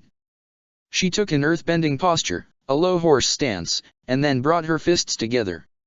She held them that way for just a moment, and then yanked them apart as if she was tearing a scroll in half. The ground between her feet parted into a shallow trench that ran under the gate doors. Piandao was shoving her into that trench even as the first of the reinforcements were arriving. They emerged on the other side of the gate half crawling and half skidding, and Kirei didn't even stand back up before punching at the trench in a move that collapsed it back into level ground. That was good. They would now have time to flee while the Marines in the base worked to get the gate open again. It wasn't very much time, but it would be enough. Piandao raised his sword again and inclined his head at the dark town a short distance away. We need to get to the docks, to my smuggler friend. You lead the way. I'll take over when we get there. Kirei nodded frantically, her eyes never leaving the blade. Yes, sir. I know a fast route. And she did, indeed. They didn't encounter any more trouble as they made their escape, and before the sun rose on the horizon, Piandao and Kirei were both safely ensconced in a hidden cargo hold within a ship that was headed out to sea. Kirei showed no discomfort at the rise and fall of the ocean, so Piandao settled down to clean his sword. This was no intimidating display, but rather just a necessary part of being a warrior. Blades had to be cleaned if they were to be reliable, and no true swordsmaster could tolerate the lack of respect a dirty blade would signify. Kirei watched him for a while, and then said, "Why me?" Piandao looked up. "As I said, your sister dash." "I know. I mean, why does Suki want me? You saw what I am. I was never any better to her." Piandao shrugged and went back to his oiling and wiping. "I couldn't say. I haven't met her myself. Hopefully, her reasoning is rational." Kirei snorted. "You obviously don't really know Suki." Piandao acknowledged that with a nod. "I have had no contact with her. All I know of her came from reports. Trusted reports. Well, she's a brat." The venom in her voice seared the air. "She does whatever she wants, whenever she wants. She takes without thinking. She's ungrateful, and couldn't follow an order to save her life. Literally. I've done everything I can to keep her safe and happy, and she's never shown the slightest scrap of rationality about any of it. She drove me away and I never looked back." Piandao responded with a quiet grunt. He had been unimpressed with Kirei's behavior thus far, and most of what she was saying sounded like typical parenthood. Had Kirei tried to raise Suki? Had she taught Suki to be just like her?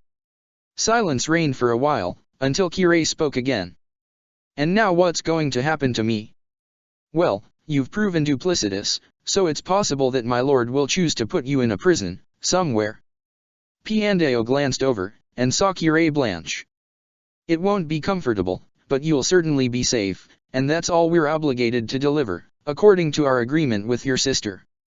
He paused before adding, "Ideally, we'll be able to find some kind of use for you, one that won't involve actually trusting you but will allow you a manageable degree of freedom. That would be easier for all us, I think, but don't mistake that for weakness. I hope we won't have to keep you in line with fear of my blade, but I am my master's servant, and I will do as I am ordered." Kirei was silent for a long time after that, but eventually she was overcome by a yawn, and moved to lie down on the floor of the hold. As she closed her eyes, she said, "Suki hates the Fire Nation. Whatever game she's playing, I'm surprised she's working with any of you. You ruined her family's legacy, killed most of her friends, and you took me away from her. All of this could just be her grand scheme for revenge." Piandao thought that sounded unlikely, but took the assertion under advisement, regardless. The past. Half a world away. Kirei indulged in leaving her feet bare as she watched Kyoshi Island get left behind on her journey to success. She stood on the deck of one of the Fire Nation's impressive metal warships, an escort craft heading down to the South Pole to help transport the products of the mines down there. There were supposedly pirates who tried to prey on the shipments of ore, but the Fire Navy had no fear of them. The Fire Navy was strong, and had no fear of anything but the storms of the oceans. Kirei was officially assigned to the ship's crew as an apprentice, to learn sailing as they went about completing their mission. Her training had already begun before the ship even set out, and she had no doubt that she would soon be given a completely crushing workload, but for now she had a moment to look back at her home for what would no doubt be the last time. She had lived her whole life on that island, and her parents had worked and died in these very waters. Even from a distance, it looked pathetic, a primitive land that had to be dragged kicking and screaming into modern times. Kirei was taking one last look, about to turn away and get back to work, when she spotted a pair of small figures standing on one of the civilian docks. She squinted against the sunlight, but she already knew who it was just from the postures of the figures. One stood with the discomfort of an earthbender with no earth beneath her feet, and the other Kirei had known all her life. Suki and Saburo were seeing her off. They stood together unmoving, offering no waves or acknowledgement, but it seemed as though each girl was holding something in front of them. Whatever the objects were, they were too small for Kirei to make out from this increasing distance. Then the ship bobbed up on a larger wave, and both Suki and Saburo disappeared for a moment in twin gleams of golden light. When the ship lowered again and both girls were once again mostly visible, Kirei had figured out what they were displaying. Suki and Saburo were each holding an unfolded Kyoshi warrior fan over their chests, risking the wrath of the Fire Nation to make one last act of defiance against Kirei's good sense and practicality. She shook her head and turned away. If her sister wouldn't do the right thing, if she refused to have a healthy amount of fear, then there was nothing that could be done for her. Kirei would just have to wait to hear about Suki's death, one of these years. She wouldn't even be sad about it. After all, everyone else she knew was dead. The present. Half a world away. On the third day of their race to find the Avatar, they got word about Suki's sister. Zuko had wanted to press on and let Jun's Shirshu keep following the Avatar's scent trail, but Azula was insistent that they detour to a nearby town to spend the night and check in with the local Fire Army outpost to collect her telegraph messages. "It's good that you're so motivated," she had said, "but let your sister take care of you. A good night's sleep in a bed will help prepare you for the coming battles." Not that she was giving him a choice. Azula swept into town on her ostrich horse, stopping at the nicest inn in the area. Not that she was pleased with it, but to Zuko it was more than comfortable enough, and emptying the building of all its other guests with flashes of gold and plenty of implied threats. June took it all in stride, as she had during their earlier journey, but Suki observed it all with wide eyes. Zuko was growing worried that Azula's behavior would reflect on him, would give Suki a concept of fire royalty colored by Azula's own personal excesses, but couldn't think of anything to do or say about it. Just like during the prison break. Besides, if he did nothing to temper his sister, didn't that reflect on him anyway? The only relief came when Azula went off to the army outpost, leaving the rest to get some dinner. The innkeeper brought out a feast to the empty common room with just a little too much eagerness to please, and Zuko's approving nod seemed to do little to set the man at ease. June started in on the food with the same gusto she usually reserved for high-speed travel, but Suki took the time to assure the innkeeper that, "This all looks great and you've been very helpful." "Thank you." The three of them had put a good dent into the food spread out on their table when Azula returned with the kind of unstrained smile that she hadn't shown for a while, her footsteps light and her hands raised in a call for attention. "Well, my family and I have officially kept our side of the bargain, Suki. Your sister is safe in the custody of my father's forces." Zuko looked over to Suki and found her staring down into her bowl of stew. She didn't react in any way, and he wondered if she had heard the pronouncement. Azula was evidently thinking the same thing. "Did I fail to enunciate? I did say your sister is now safe. I expected you to be pleased. Unless you don't really have the information you claimed. No." Suki took a deep breath, and then stood up and turned to Azula with a matching grin. "Thank you for the news, and your family's efforts. Not that I ever doubted the Royal Fire family's ability to produce results. You have my eternal gratitude, Princess, and I am eager to repay my debt with efficiency and honor." She sank to her knees and bowed. June snorted in clear amusement and went back to her steak. Azula made Suki wait several heartbeats, and then nodded. As polite as ever. "Well done." She looked around the common room and briefly grimaced. I've never been one for rustic decor, so I'll take my dinner in my rooms after a bath. Zuzu, tell the innkeeper that I'll have today's special with a bowl of grapes. She made for the suite she had picked out for herself, leaving Suki still on her knees. As soon as Angela was out of sight, Zuko turned to tell Suki that she could rise again and get back to eating, but he found her already getting to her feet with slumped shoulders and head bowed, her back curved as though she was weighed down by heavy chains. Suki glanced over at her bowl of stew, and then turned away. It's been a long day. I think I'll turn in early. Good night, Prince Zuko, June. She walked away, not taking the hallway that would lead to the rented rooms, but rather the one that would go outside to the stables. Zuko glanced over at June, but she kept her own attention firmly on her dinner. I'm not being paid to handle personnel issues, she said as she chewed, and if she messes with Nilla, she'll just get what she deserves. That left things to Zuko. He wanted to follow Suki, as something was obviously wrong with her. She had put on a show for Angela, but the way she had moped out to be alone was disturbing. Had she only just fully realized how dangerous it was to be in debt to the royal family? Zuko would have thought it to be obvious long before now. Maybe Suki was having second thoughts about going after the Avatar? She claimed to be a double agent, but what proof did he really have of that? He stuffed the last of his fried fish into his mouth, remembering the years when he had gone days at a time between finding something edible in garbage heaps, and followed after Suki. The stable was dark on this moonless night, with the only light coming in through the windows being the dull glow of the lanterns, but even with one eye, Zuko didn't have trouble finding Suki. Above the noise of Nilla chomping away at his own dinner in the pen at the back of the building, the sounds of Suki's sobs led him straight to where she was crouched on the hay in an empty stall. Zuko stopped at the stall's entrance, not sure what to do to make a person stop crying. Angela had never cried after she learned how to throw a proper tantrum, and warriors of the Fire Nation were not encouraged to let their softer emotions overwhelm them.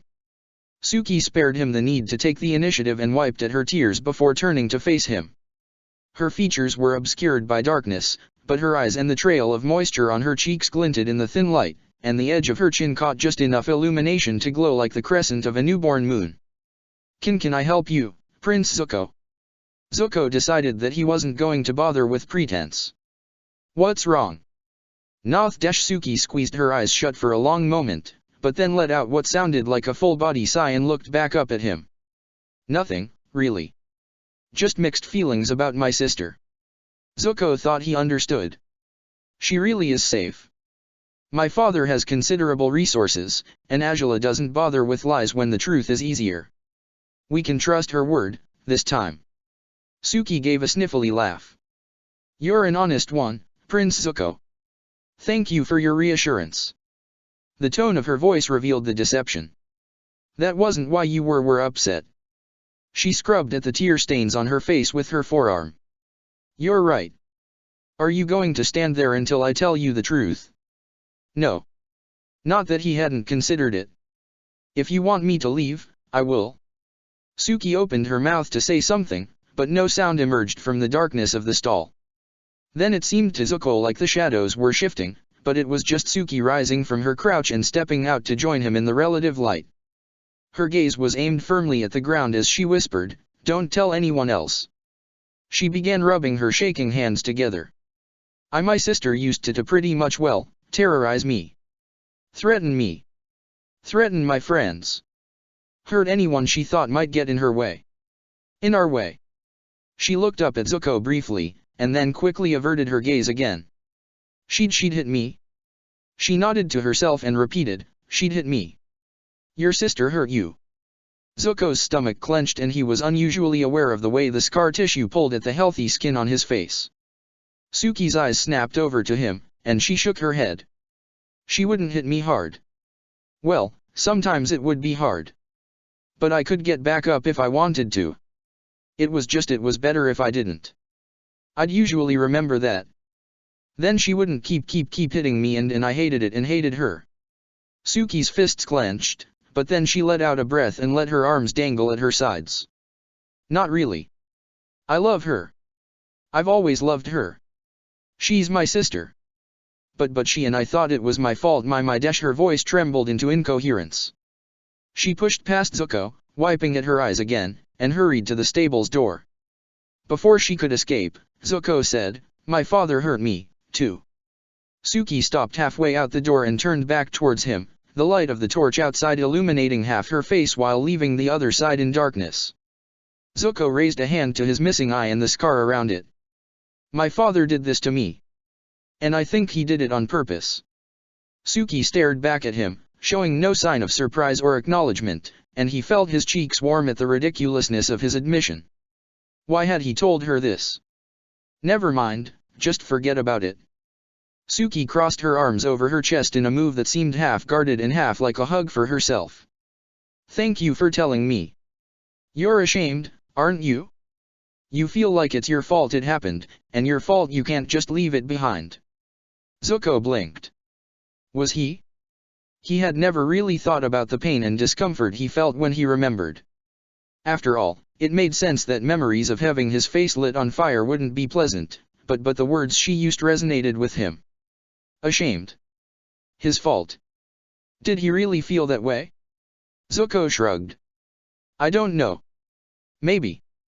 And you still want to go back home?" There was no question in her voice. "To see him again."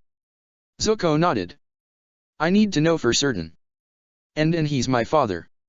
I don't know what happened to my mother. My uncle and cousin went away years ago. Grandfather never really wanted anything to do with us, and Angela, she loves our father. She wants to bring me back. She says he wants me back. I've seen what your sister wants for you." Suki let out a soft snort. "I didn't have anyone else, either, now. The Kyoshi rebels are probably gone now. My parents died when we were young, and I trusted Kirei to take care of me, but Suki shook her head. "You understand?" "Yes." Zuko walked over to her, and she surprised him by reaching out and clasping his shoulder. "What?" She smiled. "I'm glad I met you. Whatever else happens." It was an admission that deserved a response, but Zuko didn't have the words, so he simply nodded. Suki didn't seem to mind, and together they left the darkness of the stable behind and made their way back to the inn. The team Zuko had assembled or had been given hadn't grown at all, but he nevertheless felt like it had become more of a team than it had been before. June was dependable in that she wanted to be paid, and Angela would do whatever father ordered. And now, at least, he knew that Suki was a real person, someone who suffered from doubts and bad memories. Someone just like him. Now they just had to work together, find and capture the Avatar, so that he and Suki could go home and finally make sense of their lives. Chapter 29, An Old Wind. Mai sighed, threw a cherry over the side of Appa's saddle into the sky below, and watched as Momo took a flying leap after it. "Are we there yet?" From his position up on Appa's head, Aang called out, "I'm ignoring you." Sokka, meanwhile, was ignoring her for real, leaning over his side of the saddle. Katara adjusted her hat and inched over to Mai. "You know, if you helped us look, we might be able to find it quicker and start the real search." Mai threw another cherry straight into Momo's return path, idly wishing she could go back to wearing clothes the same color as the fruit. "I've been hanging off this bison and examining landscape for days. I see Earth Kingdom terrain in my dreams, now. And I've decided that this whole task is ridiculous." Momo alighted back in the saddle, licking his lips. Katara's eyes narrowed. "Negative attitudes aren't going to help us find great-grandfather's nose. And what makes you think flying around is going to do it?" Mai tossed her last cherry into the space between her and Katara, and Momo was quick to leap up and snatch it. "All we know is that some old guy from the Gundong province told Sokka at the Spirit Festival that he saw a group of flying girls near some cliff his people call great-grandfather's nose. But in case you haven't noticed, provinces are fairly large, and there are lots of cliffs around where earthbenders live. That's why we're asking around. In fact, maybe we should land again and check with the locals. The last time we talked to someone was the day before yesterday. That's another thing." Momo crawled up on Mai's shoulder and pawed at her face, but she brushed him away. "For all we know, great-grandfather's nose was named several hundred years ago and the landscape is all different now. So the only people who still call it that all live in a single tiny village that holds tight to stupid traditions and forbids talking to strangers." Katara opened her mouth to retort, but Sokka got his say in first with, as much as I hate to admit it, Mai's got a point. It's nice that Aunt Wu clued us in on the return of the airbenders, but it would have been really nice if she could have given us more information or told us before I walked away from the guy telling stories about flying girls. Seriously, does she think the mysterious routine makes her a better fortune teller? Because I think it does the opposite. Aang floated down into the center of the saddle, a scowl on his face. Well, does anyone have a better idea? He threw his arms out at his sides. App is the one who's been doing all the real work, flying around without any rest and hiding up into the clouds every time we see a sign of the Fire Nation. The least we can all do is keep an eye out for clues. He turned and aimed a glare at Mai. Momo climbed up on his head to copy the expression. Mai blinked. She wasn't used to seeing Aang's anger, and especially not directed at her. She drew herself out of her slump and mustered something like a soothing tone in her voice. Sometimes, doing something just for the sake of doing something is worse than doing nothing. We're occupying ourselves with a losing strategy, and that's stopping us from doing something more effective. The words didn't seem make any dent in Aang's mood, but Katara crawled over to him and reached out to take his left hand. He looked down at her in surprise, and Momo scampered down their linked arms to settle around Katara's shoulders. She looked over at Sokka and Mai. Maybe we need to talk this through. We know the general area where the flying girls were seen. If we can't find the specific cliff they were jumping off, then how else can narrow down our search without drawing too much attention? Aang sat down beside her. Aunt Wu told me that the world is trying to correct the absence of the air nomads. That the spirit world is intruding and things are going crazy. She said airbenders are returning slow, and dash. Mai leaned forward, recognizing the words he was trying to say. And, not without violence. That's what you repeated to us. Aang nodded. Sokka crossed his arms over his chest. And what does that mean? Are the new airbenders attacking people? Then you'd think there would be more rumors. Aang sighed. After what the Fire Nation did to us, it's more like they're the ones attacking any new airbenders. Mai hated it, but she knew Aang was right. And even worse, it gave her a new idea for how to go about their search. She didn't want to say anything, but if the Fire Nation had to be stopped from doing anything like that again, if Aang could find his place in the world after her own people had tried to kill his, she had to say something. Well, if it's Fire Nation violence you want, you're in the right province. There's an ashland around here. All three of the others and Momo blinked at her. Sokka said, I'm afraid to ask. It sounds terrible. It is. Mai forced herself to go on. Ashlands are areas that got the brunt of the Sozin's comet offensive. Katara sat up straighter. That's right, you've mentioned those before. When we were leaving Crescent Island. Yes. There was a battle in this province against an Earth Kingdom fortress that was protecting a critical pass or something. A tough nut to crack, apparently, especially with Ba Sing Se and Bailey I and Omasha keeping the Fire Army busy elsewhere.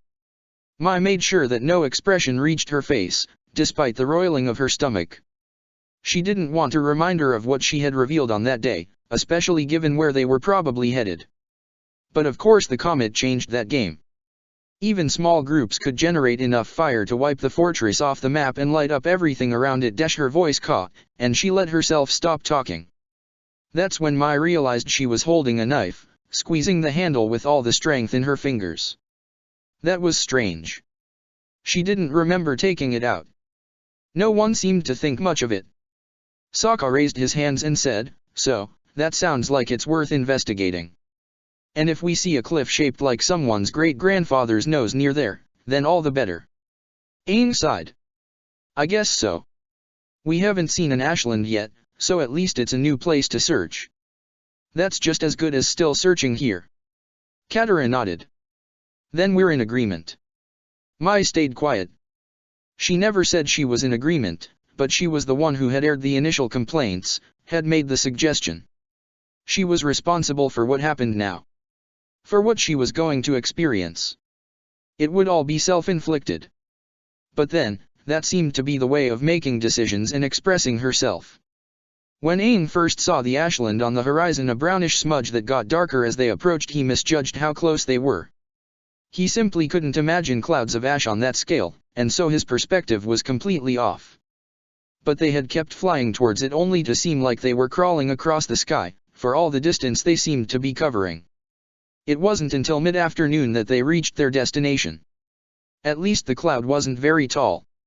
He pulled on the reins, signaling for a stop, and Appa settled into a hover far above the black winds.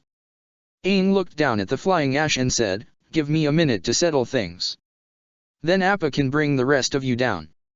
He expected Mai to say something about not wanting to get dirty, but she stayed quiet as she stared over the side of the saddle at the ash. Katara offered a small smile.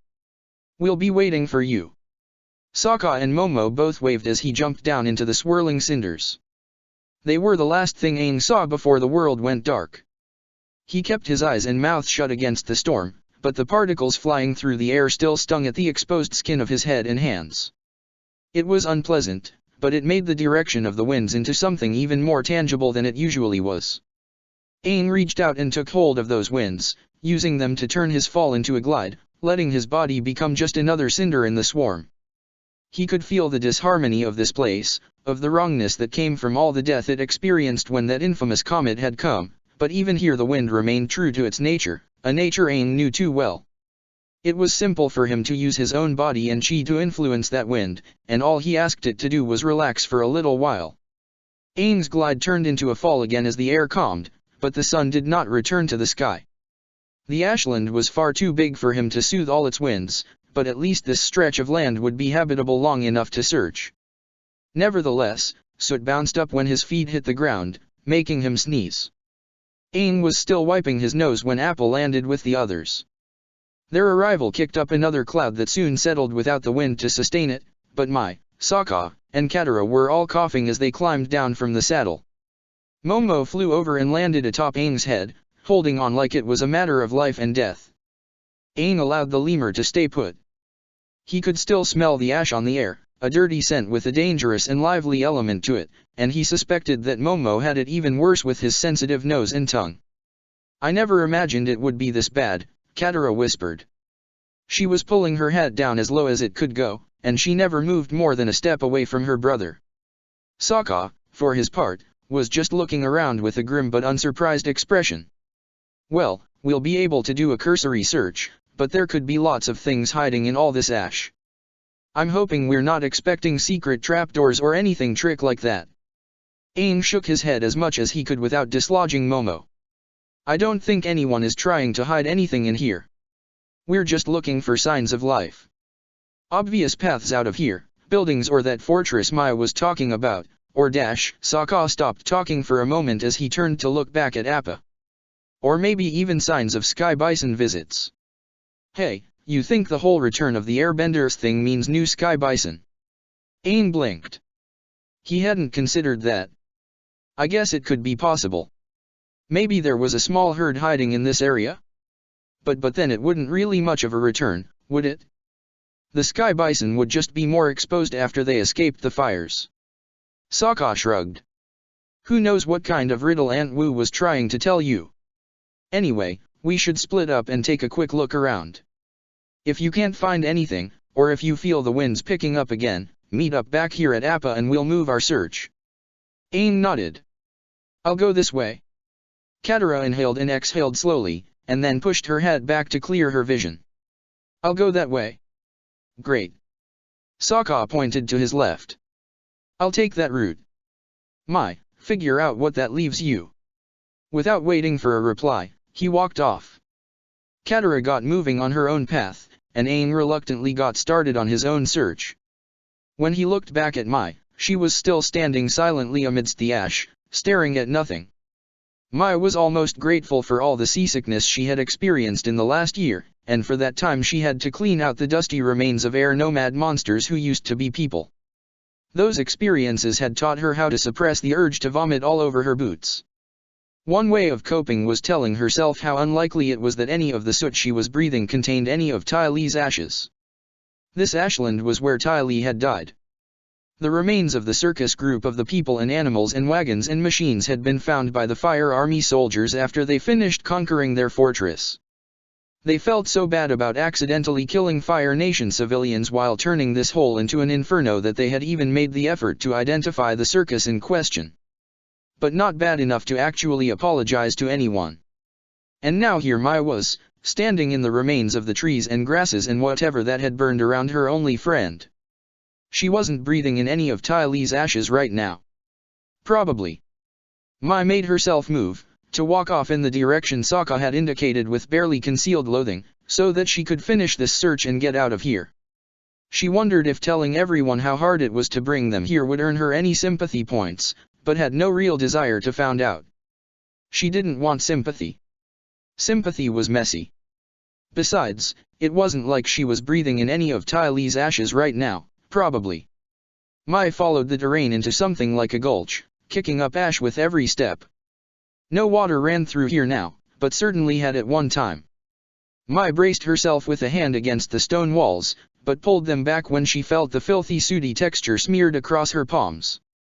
It was silly, of course, none of those cinders had been Ty Lee, probably. Her stomach churned, but she promised herself she wouldn't vomit. She made her way through the gulch, stopping only when she heard the sounds of little girls giggling. Mai whipped around, looking for the source, and found nothing behind her but her own trail through the ash. Okay, she was just going crazy. That was better than throwing up on her boots. She resumed walking, and the gulch expanded until the wall on her left fell away to reveal a wide plain. The other wall still stood tall, but no amount of staring made it look like a great-grandfather's nose, so she moved her attention elsewhere, enjoying the sight of the wide spread of ash in front of her and the sounds of distant howling winds. Then she heard the giggling again. This time, Mai drew her platinum knife. She had left the platinum sword she had stolen from the rough rhinos back with Appa, and was regretting that decision, now. But no ghosts came. The ash stayed on the ground where Aang had put it. Mai held the knife in a ready position in front of her as she continued her search. Continued sounds of little girls giggling didn't lead to any attacks or sightings. As unsettling as it was when those giggles turned to sobs, no ghosts presented themselves. And when Mai clearly heard voices mixed with that weeping, she safely concluded that it was all in her head. After all, she already knew the dialogue. Why are you crying? Because I'm going to miss you so much. It's breaking my heart. Well, then don't go. Not that I care much either way, but it sounds like you have a preference. I'm sorry I'm leaving you, but I have to go. I'm going to wither if I stay here. Like I'm withered. Your aura is gray, but you're strong. You're not withered at all. Well, I wish my mother shared that opinion. I wish you could come with me. I'm not coming with you. Running away to join the circus sounds filthy. I know. I just wish you could. You're the only thing I'm going to miss. Not any of your sisters. Not even the princess. Not my sisters. And I love Angela, but she's part of what's withering me. HN. Technically, I could kill you for that and would probably be rewarded. But you won't. Because you're not withered. Ugh. I'm not going to miss you at all when you leave. Heh. That's okay. I'll miss you enough for both of us.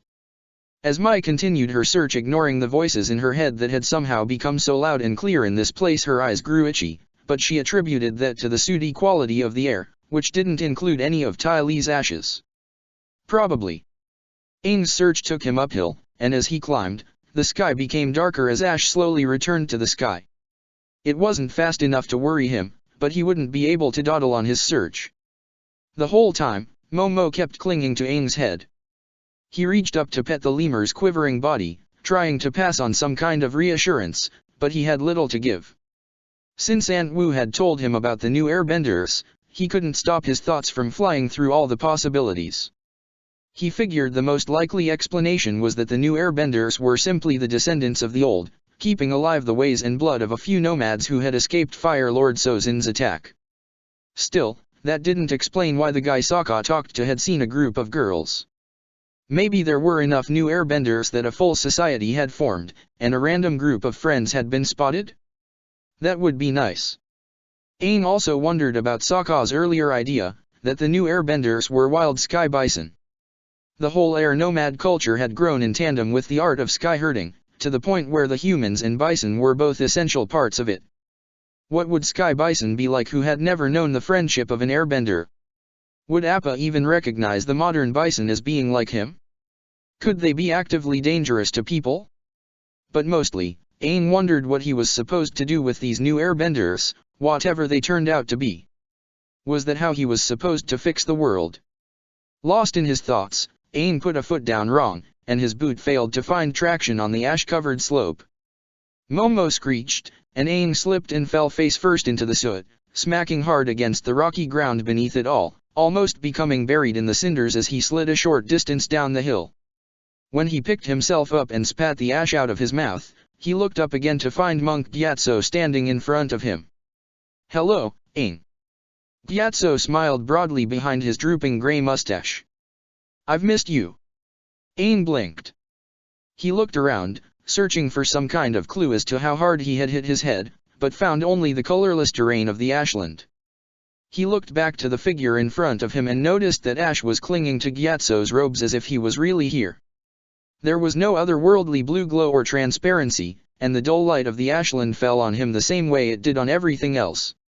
"How are you here?" Gyatso shrugged, and kneeled down in the soot so that he was at eye level with Aang. "That's a very good question.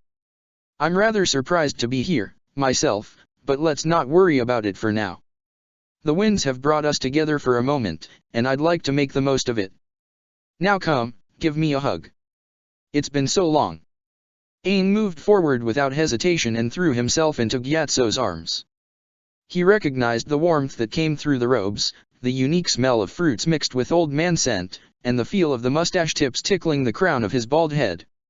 It was really Gyatso, in every meaningful way. "I'm sorry," Aang said. "For what?" "Everything. Running away, getting stuck at the South Pole, letting all this happen dash." "Oh, Aang, I know. I know. I've always known." Gyatso patted Aang's back, and shifted their embrace so that they could look each other in the eyes. "I'm just worried now about how to help you. Why are you here in this terrible place?" That's when Aang remembered that he had been covered in ash, and the hug had just transferred most of it onto Gyatso robes. My friends thought we might be able to find the new airbenders by coming here. I found out I was told there's supposed to be new airbenders somewhere, and my friend Sokka heard this rumor from a guy from this province, so we tried just searching around for a while, but weren't finding anything so dash. So you came here?" Gyatso craned his head to look around.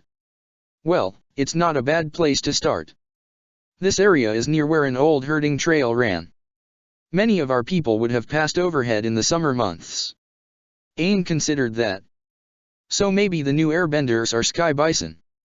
"That could be. I wish I could say more, but I'm afraid I've been a bit out of touch, eh?" Gyatso chuckled, and Aang couldn't help but smile in return. "Although, there are other ways I can help." "You're very troubled, Aang. What is the matter?" "Really? I just dash." Aang sighed. "I don't know what I'm supposed to do. About anything. So many bad things have happened while I've been gone, and I don't think I can fix most of them. If I could just find these new airbenders, I might be able to help them, but if I can't, what if I can't, and the Fire Nation kills them, too? Everything that's happened has been because I was missing, but being here now doesn't mean I can stop more from going wrong. I couldn't save Guru Puthik, I couldn't stop the disasters at the South Pole and Crescent Island, and now what if I can't save the air nomads?" Gyatso smiled, and placed both of his hands on top of Aang's head. They were warm, and their soothing roughness was a relief compared to the feel of the ash on the wind. "Then you will have set an example for the rest of the world, and maybe in time the winds will change direction for a more favorable journey forward. I believe in you, Aang. I believe in you. Show the people around you the way, and see where the winds carry you." Gyatso pulled Aang into his arms once more, and Aang sank gratefully into them. He didn't know how Gyatso could be here, didn't know how these words had reached him in this land of ash, but they were what he needed. As he sought out the new airbenders, he would keep in mind the wisdom of the greatest of the old. The wind picked up into a heavy gust, pelting Aang with cinders, and he flinched away from the foul sting. When the wind died again, Gyatso was gone. Aang rose from the ashes and looked across at empty, brown horizons. He walked around the area, investigating.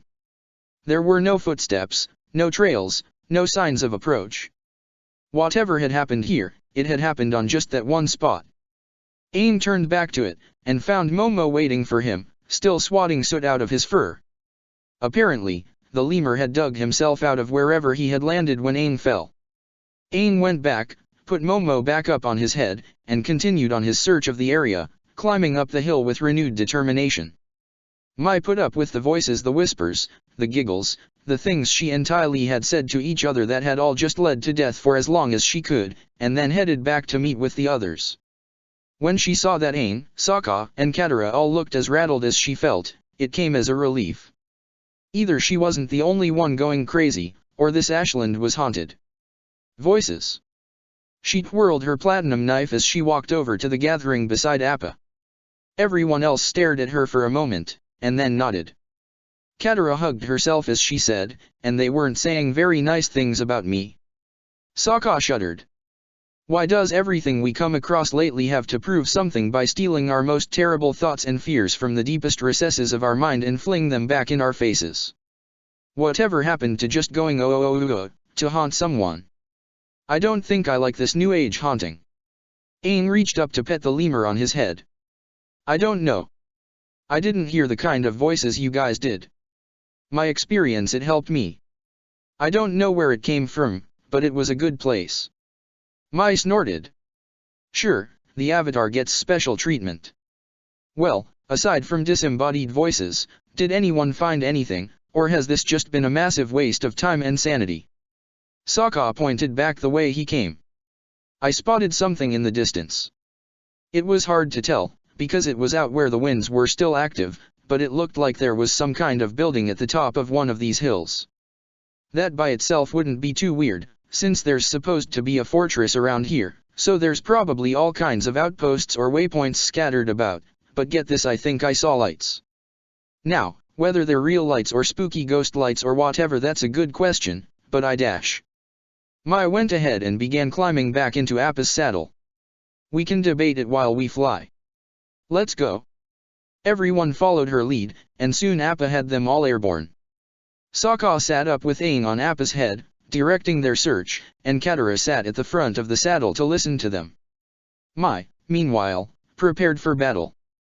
She checked the blades she had left. After her latest purchasing trip, she was now back up to 3 full sets, including her Hui Shui steel collection, and decided to load up with extra razor discs in case she had to target something around a corner.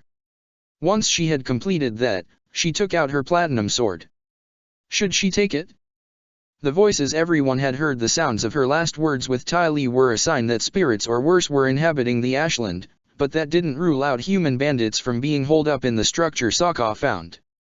She had the platinum knife, so she had a weapon to be used against spirits, but she also had plenty of steel knives, too. Which would be the best choice? If she brought the platinum sword and saw a ghost of Ty Lee, could she even bring herself to use it?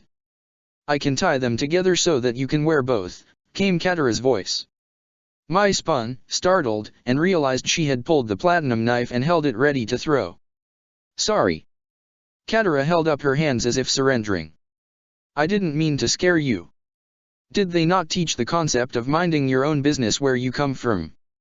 Mai sheathed the knife and turned back to her supplies. "Idiot." Katara's voice went soft.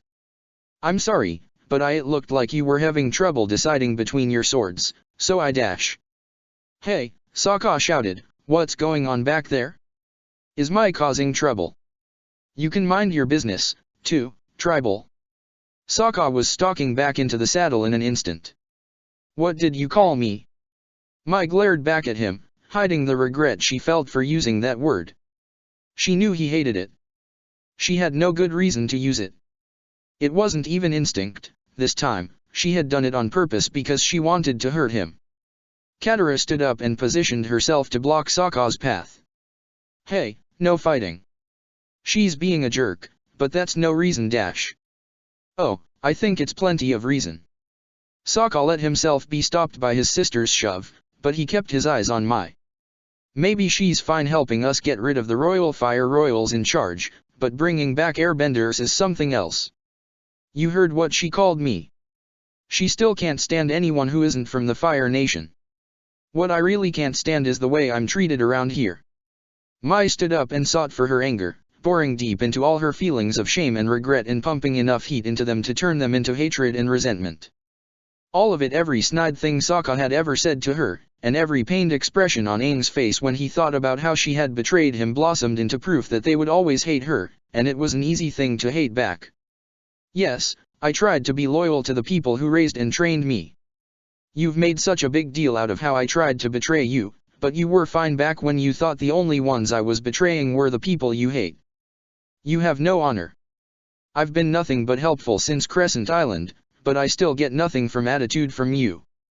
Katara stopped Sokka from approaching again. Guys, stop it, you're dash. Oh, Sokka interrupted, so you think that playing nice for a little while means we forget what you tried to do to us? I'm never going to forget. Once Fire Nation slime, always Fire Nation slime. Slime. Mai stepped forward to find one of Katara's hands shoving her back as well, but she didn't mind. She pulled her steel sword from its sheath and held it so that the flat of the blade was battered by the wind of their flight. Come on, Sokka, show me how I'm slime. You always wanted to be a warrior, right? Then let's go right now. The Pride of the South versus the Fire Traitor. Just you and me settling things up. Hey. Katara let go of her brother and grabbed Mai's sword hand. What do you think you're doing? I'm dash. Mai didn't have time to finish before a tornado suddenly sprang up in Appa's saddle, a tornado that came with hands and feet that struck at her. She was swept off her feet by a kick. At the same time a precise palm strike to her arm made her hand open spasmodically and drop the sword. As she fell back to the floor of the saddle, she heard Sokka cry out as well, and Katara gasped with surprise. Then Mai landed on her butt and the winds died. Aang was standing in the center of the little violent gathering, holding Mai's sword in a reverse grip with distaste evident on his face. When he spoke, his voice was flat but hard. This is wrong. Ugh, Sokka groaned. Mai was surprised to see that he was lying on his back as well. What the slush, Aang? She started it. Both of you were looking for a fight. Both of you were wrong. Aang looked over to Katara, standing by the edge of the saddle and clutching her hat. Could you take Appa's reins? These ash winds are making him nervous. Oh, and take this for me. He held out the sword, the blade pointed straight down at the saddle. Sure. Katara took the sword with slow care, keeping the blade pointed down in a reverse grip, and then hurried away like she was retreating. Aang looked over to Mai, and for the first time, she realized that he had eyes the color of old ash. What are you doing, Mai? You don't really want to fight anyone. Mai knew he was right, but admitting it seemed like the worst possible thing she could do at the moment. Maybe I just feel like a fight. You ever get the urge to take that staff you used to have and crack someone's head with it? Aang's brow tightened with confusion. No. That's not a normal thing. Not for me and not for you. Mai tried to think of a retort, but the best she could come up with was, maybe you don't know me as well as you think you do. She heard Sokka snort, but Aang just shrugged and said, I know you a little bit, at least. I know that you hate showing people how you really feel.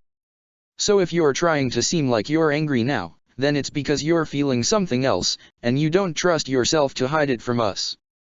Mai, for once, couldn't keep her surprise from her expression. Her jaw dropped as she realized that Aang was right and she had been completely wrong about herself. The feelings of shame and embarrassment struck her hard enough to leave her lightheaded, and she burned with anger at herself for actually pulling a sword on the people she wanted to forgive her. She raised her hands to cover her face. Don't look at me. She heard Aang step over and crouch down beside her. Mai, you don't have to look at us, but we need to know what's going on. You've done too much to keep hiding it. Mai was going to tell him to lick ash, but her breathing was growing heavier as she fought back sobs, and she didn't trust herself to try to tap into that fake anger again. She forced herself to do a meditation exercise, ignoring the shudders that came from the sobs that tried to escape from her, and managed to bite out, she died down there. Who? My dash more breathing. She shut her eyes against the sight of her own ash-stained hands. My friend. Ty, the circus girl. Her only friend in the world. The one person who had come close to understanding Mai as a person. The single oddball throughout all of the Fire Nation whom I could appreciate. She burned down there. The one who I see. She heard Aang get back up again. We just arrived. I need to calm the winds again. If you can, then we could use help investigating. If not, stay with Appa and Momo. She heard him stepping away over the sound of her own breathing, and thought she was finally done, but then he added, you should apologize to Sokka and Katara. When you can. Come on, Sokka. The boys both left Mai cowering in the back of the saddle, and she finally gave up the fight. As the sounds of the winds calmed, she cried completely without noise, her hands never exposing her face. Sokka and Katara were quiet, but neither one hesitated as Aang led them across the ash. With the winds calm, the building Sokka had spotted was easy to discern, if not its purpose. The main structure was wide and stood several stories, its ornate pagoda roof rising into the brown sky. An empty courtyard surrounded the building, enclosed by 4 walls with massive dunes of ash piled up against them. Aang had left Appa with Mai and Momo in his saddle by the soul gate in the walls, directly opposite the building. He looked at the doors, and noted that they were held closed with a beam of wood slotted on the inside. And I saw lights before, Sokka said, but the building is dark now. Either we dropped in at a bad time, or someone is expecting us. Probably both. Katara tilted her head back to look at the locked doors, and then shifted her water skins forward and popped their corks. Probably both. Aang waved them along. Come on, let's check out the building.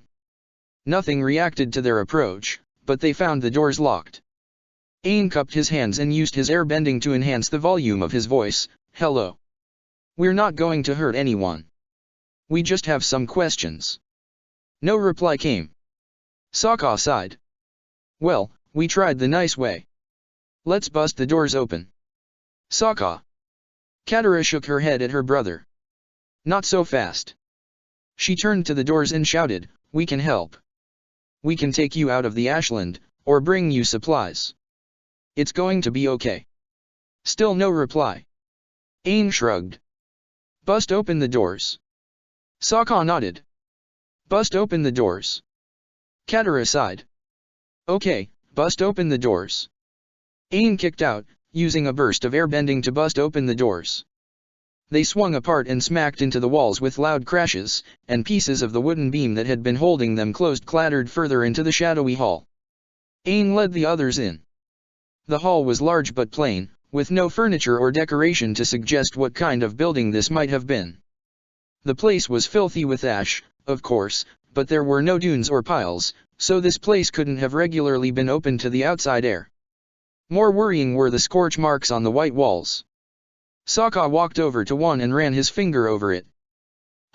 Not quite fresh, but not old either. I'd say it's been about, a few weeks. Maybe. Katara pushed her hat off, letting it hang behind her from her neck. So the lights you saw weren't firebending. Well, not combat firebending, anyway. Aang listened to the exchange with half an ear, giving most of his focus to the flow of the air through this building. It was odd, not quite unmoving, but not even the whisper of a breeze, either. It was almost, I don't mean to get anyone worried, but does anyone else feel like we're being hunted? The Water Tribe siblings turned to him with wide eyes, and Sokka said, you mean that tense-eared, skin-prickling sensation where you can tell that someone is just behind you but you also know that if you turn around you won't see anything, and making any kind of move will probably just lead to being ambushed. Yeah, that. Well, I didn't until you said something. He and Katara stepped so that they were standing back to back. Ugh, I hate this spooky stuff. Aang quickly trotted over so that he formed a triangle with the siblings, their backs all together and each one facing in a different direction. Let's be careful while we explore. So they moved as one into the hallways of the building, finding empty room after empty room stained with ash and scorch marks. They had to rely on their lanterns for light, as the windows had all been covered with thick paper, and the resulting shadows did not set Aang at ease. The air still had that odd quality, although every now and then it moved with a whisper that almost but didn't quite actually make a sound. After one such instance, Aang said, "Hey, guys. Yeah. Yes. Did either of you see anything just now?" "Nope. Sorry." "Okay." It was far too much like the fire temple on Crescent Island, where he had been hunted by a fire prince, and betrayed by Mai. By the time they reached the shrine room, Aang could feel sweat dripping down his head. The room was somewhere deep in the back of the building, and the shrine itself, or rather, the remnants of a shrine that was barely recognizable beneath several scorch marks, stood in the center of the longest wall. A single square mat lay askew before the shrine. He once again half felt, half heard the air move around him. "Guys, I'm really starting to feel like we're not alone in H-." He was cut off when something dropped from the ceiling on top of them, the sound of its movement all roaring and snapping and screeching. Aang cried out as something struck his back and knocked him to the floor, but his ability to make noise came to an end when he struck the ground hard enough to knock the air right out of his lungs. He could only lay there gasping as he listened to the pained cry of his friends. Chapter 30, A New Wind. Mai wasn't sure what she was more embarrassed about: getting herself met and pulling a sword on the people she was trying to be friends with, or breaking down and crying where they could see her. Either way, Mai found herself sitting alone in Appa's saddle in the middle of an ashland, feeling very silly. She took her hands away from her face and looked at the world around her. The winds were dead, and the dunes of ash, almost certainly not any of Tylee's, rested across the grounds of the complex around Appa. Tall walls cut off the rest of her view of the world, enclosing the grounds and leaving the several-story building at the far end as the lone interesting feature. Well, Mai was always looking for things of interest, and chasing after Aang, Sokka, and Katara was better than sitting here bored and silly. She would eventually have to face them. Might as well get it out of the way and die of embarrassment sooner rather than later. She grabbed her platinum sword and hung it from the back of her belt. Momo chittered at her as she climbed down from the saddle, but didn't follow. Appa, too, looked at her as she left him behind, but she turned to meet her with his wide gaze. Those massive eyes aligned on her with real weight. They were deep, full of moist warmth even in the ashland, and large enough for her to see her reflection, to see her own blank face atop the green smear of her clothes. She gave a small smile, to see how it looked on her, and Appa snorted with enough force to push the ashes in front of him. Then she made her way over to the dark building and plunged into mystery. She could see, through the dim daylight that came in through the front doors, that the place was filthy. Ash was, of course, everywhere. More surprising were the scorch marks on the white walls. There were several different hallways and rooms branching off from the vestibule, and no sign of which path the others had taken. She stood alone, hand going for the handle of her sword, and tried to decide her course. Then a cry echoed from deeper in the building, and Mai recognized the voice as Aang's. She dashed off in her closest guess as to the source, getting further encouragement from the distinct sounds of Sokka's aggressive roaring and the splats of Katara's waterbending impacting against something. They were soon all drowned out by the howling of moving air, and Mai found herself running against a headwind that almost felt solid. It was a useful sign that she wasn't about to run into a wall, as she was losing more of the sunlight with every step, and she had already accumulated enough embarrassment for the day without running headfirst into a wall. Instead, she plunged into a dark room and ran headfirst into the enemy. Mai had no sooner impacted than a storm of blows rained down on her. Her hands flew up in defense, but the hits were not especially powerful, and that was the enemy's downfall. As Azula had once said, more warriors had died from flinching than any real tactical errors, and so Mai's combat training had included lessons on overriding such reflexes.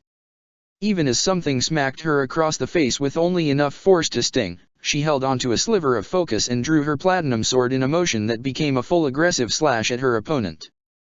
The enemy retreated into a chaotic world of shadow and harsh crystal light before the blade found purchase in anything. The others' lanterns had apparently been dropped and left to roll on the floor, and Mai so got only a glimpse of a dark, nebulous shape before it passed beyond the moving green light. The sounds of the enemy's movements were more distinct, snaps and an unsettling noise that was half roar and half howl, but as Mai raised her sword in a defensive position, she realized that there was something familiar in the cacophony. The snapping was the sound of long cloth, most likely robes, moving so quickly that they were cracking like whips. Mai knew that noise well. Her sleeves cracked the same way whenever she threw a knife with enough force to rip someone off their feet. That's when she realized what she was fighting, and how to win. Mai dropped her sword and went for her blades, for her needles and razor discs, and unleashed her swarm of metal in the direction of the sounds. The first volley would close off one avenue of escape, the second would block another, and the final volley would strike right at the enemy itself. Or, rather, those final blades would be hitting the exact bits of the robe that had been creating the snapping sounds, giving away their position in the dark. The blades disappeared into the darkness, and a moment later the shadows stopped moving. Mai waited just long enough to confirm that the fight was over. "Is everyone alive in here?" "Probably," came Sokka's stained voice. Some of the green light stabilized and rose to reveal Katara holding one of the lanterns up. "I lost my hat in here and my heart is racing, but I'm okay." Aang. Aang was sitting on the floor, wheezing but making a gesture that he was okay. He must have had the wind knocked out of him during the fight, ironically. Sokka crawled into the light, one hand dragging himself forward while the other clutched his left knee. "I'm going to be limping for a while, but all my blood is where it's supposed to be." "Good." Mai drew a pair of stilettos and pointed them in the direction where the enemy was still pinned. "Let's see what I caught." The boys got to their feet, Aang's breathing finally settling as he picked up the other lantern. Sokka leaned on Katara, and they all approached the enemy. It was almost anticlimactic when the light fell on an old woman pinned to the wall by her voluminous golden robes. Mai's blades had found every free corner of clothing, including the oversized sleeves and even some of the long bits of white hair that had escaped from the woman's bun. Their captive looked back at them with hard eyes and said, "I won't let you take me. None of you should be here." Mai shifted her knives so that the blades would catch the light. "Well, that's one opinion." Aang's eyes flickered to her before looking back to the old woman. "We're sorry for trespassing, but we're here to help. I'm the Avatar, and I dash." "The Avatar?" The woman leaned forward as much as she could with Mai's blades still firmly pinning her to the wall, squinting in the lantern's illumination. "The Airbender child." Aang pointed the big, obvious arrow on his head. "That's me." "The Avatar?" The old woman's eyes darted across the rest of them, and then seemed to continue darting to take in things that weren't there. "The Avatar, here. Is it true?" "No, it doesn't matter, the Avatar doesn't have to be real." She centered her gaze on Aang again and bowed her head. "My apologies, Avatar, I did not get a clear look at you before I attacked. I should have greeted you in peace. I am Mother Malu, master of this abbey, and it is an honor to meet you. I hope you will find me of the gift bestowed upon me by fate." She raised her gaze again and frowned deeply. "Can you tell me if you're all real?" Mai blinked. "The knives holding you against the wall aren't proof enough." "Oh, if only you had seen the dreams, but can your evil eyes even behold such things?" Mai was going to ask what made eyes evil, but Malu continued rambling, "The dreams. I've had such horrible dreams. Dreams that were real, dreams that weren't real, dreams that I dreamed weren't real but really were." She abruptly turned to glare at Mai.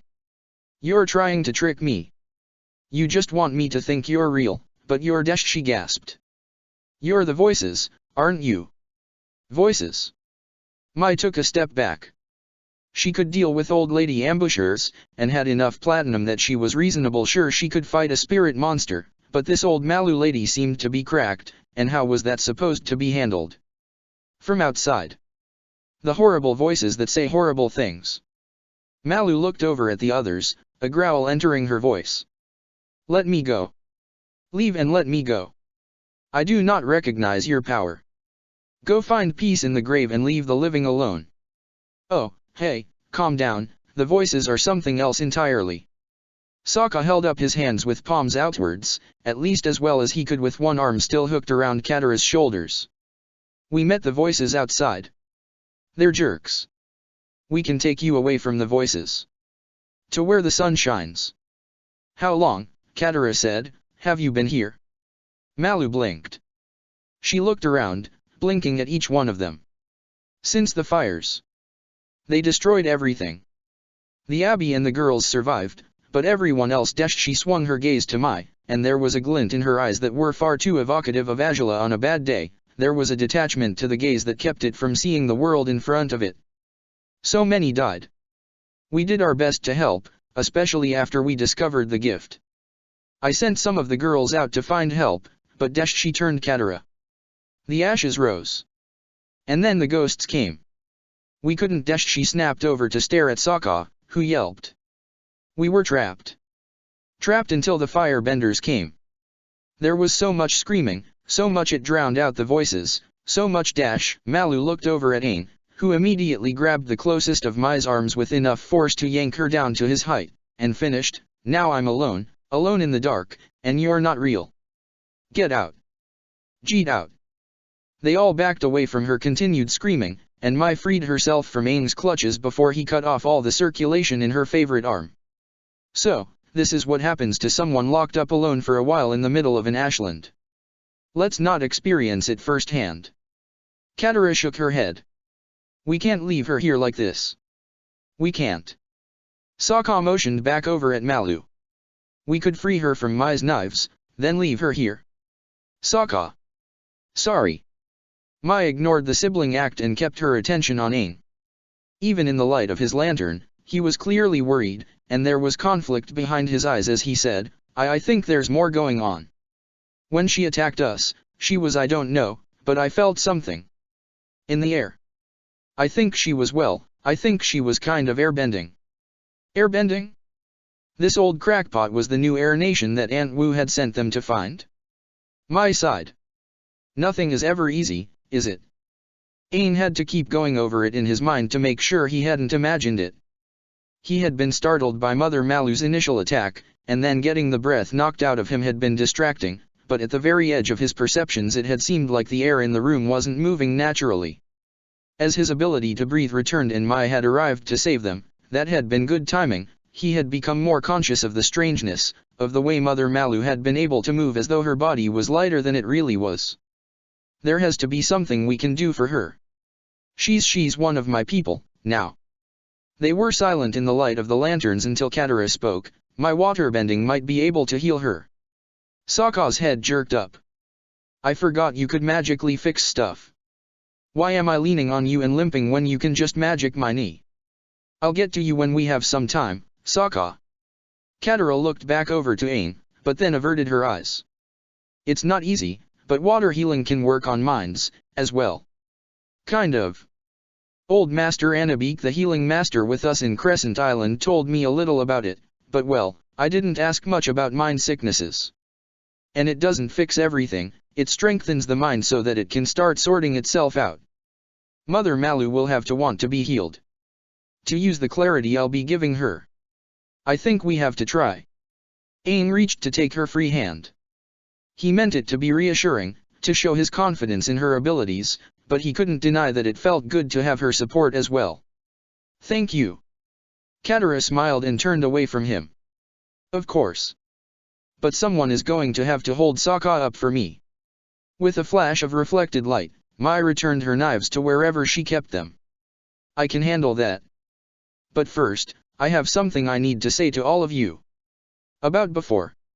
Aang observed her face, and the way it was completely devoid of expression. Go on. She brought her hands together in formation that looked familiar, but then she hastily moved them so that she simply held her right fist in her left palm in the universal sign of respect. She bowed at the waist, lowering her head until it was nearly at the floor and her face was hidden from sight. Mai's voice rose in an echo from the floor. I'm sorry. I was stupid and did a terrible thing. I insulted without cause for the purpose of picking a fight, and threatened your lives like an uncultured criminal. I feel shame for my actions and regret them all. I will accept any punishment or censure in order to restore what little honor I possess. Aang was going to forgive her right there, touched by the Fire Nation's typical excessive show of remorse, but Sokka spoke first with, will you accept having your weapons taken away? Wait, what? Katara tilted her head. What if we have to fight? Sokka nodded. Then she can have them back whenever we're in danger. She's a good fighter, but she's shown she's not responsible enough to be walking around with an arsenal under her clothes and a collection of swords lying around.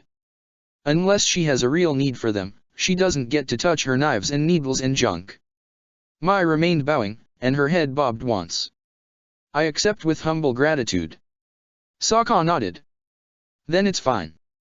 Thanks for the apology and stuff. Aang couldn't believe this. They were really going to do this? We're really going to do this. Katara ran a hand over her hair, and Aang was reminded that she had yet to retrieve her hat. Maybe it's for the best. Until she's feeling better. She looked away from him. Mai straightened, and her newly revealed face betrayed nothing. Then it might be a long wait. Let's see about the crazy lady, now. Mother Malu groaned and yanked her arms, but the wall would not let go of her. Those ghost children, those intruders, had done something to her, and now she was stuck against the wall. Their voices were beautiful and their faces chased away the voices, but they had called upon the wall to trap her and now she was stuck. It was the one with the evil eyes and the hair like sleep who had waved her hand and commanded the stars of death to glitter in the darkness and fly about casting the spells of doom. Tears sprang to Malu's eyes. She missed her girls. Her dutiful girls, so full of life and balance. If anyone deserved the gift it was them. But they were gone, taken by the firebenders. Malu had failed them, failed to free them, failed to bring help. She knew she wasn't right, that her thoughts flew like ash on the winds, that not all the voices were real, but what could she? Healing. What? Malu focused, trying to find the thread of the thought amidst the chaos. Someone was speaking to her. It was the voices. They were back. Back to kill her. She looked up and saw the faces of the children, the intruders, and the one with the evil eyes was standing in the back with glistening stars from the night sky in her hands. Malu drew back, pressing herself against the wall that held her and wouldn't let go. Healing. The voices were talking about healing. Malu focused again, and realized that the youngest one, the one with the arrow on his head, the Avatar. The true airbender. He was speaking to her. She forced herself to listen, to look at his moving lips in the light of his lantern. What did you say? We want to try to heal you. Will you let us? Heal me. Malu wanted healing, yes. But the whispers started again, saying that she would never be restored, that she had lived too long in the dark and the ash and the failure. They spoke of how unworthy she was of the gift, how she defiled the world just by possessing the gift and so had to suffer for her presumption. Nuu. Please, no. We think we can. Will you let us try? Malu shook her head, getting caught up in the motion and letting her whole body sway with it, pulling at the grip of the wall that wouldn't let go of her. Please? You'll feel a lot better. And we think it's the only way to learn what happened here. We want to help, so we need to know what really happened to the new Air Nation. Malu froze. Air Nation? There was no Air Nation, just the gift. The gift and Malu's lack of worth. But the girls. The girls were taken by the firebenders, maybe because of the gift, and Malu couldn't save them. But the new voice was the Avatar. He could do it. Yes. Do it. Save them. Them. Save them. Do what you must. Malu looked at him, and put her whole strength into it. I will help you save them. Well, said the one with the evil eyes, sounds like she's in. The boy in blue added, or as in as she can get. I guess. The Avatar moved to Malu's left and took her hand in both of his. He was so warm, and his touch was the greatest thing Malu had felt since she returned to the Abbey. My friend is going to do some waterbending for you, now. Just stay calm. Malu clutched his hands. So warm. So nice. The girl with the soft eyes, wearing blue like the other boy, stepped in front of Malu and raised her hands. They were covered in water, water that flew like the ash outside, but this water stayed on the hands and glowed blue with a light that overwhelmed Malu's vision.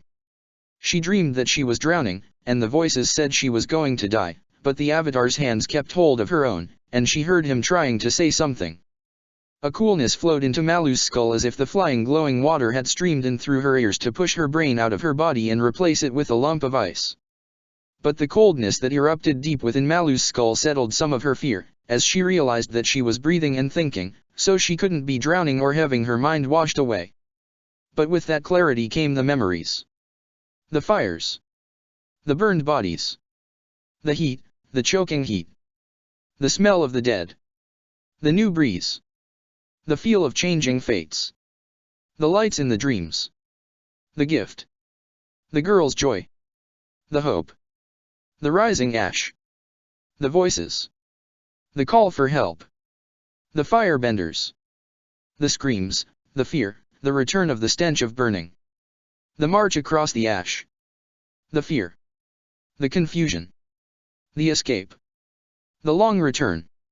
The exhaustion, the dreams, the voices, the ghosts, the darkness, the solitude.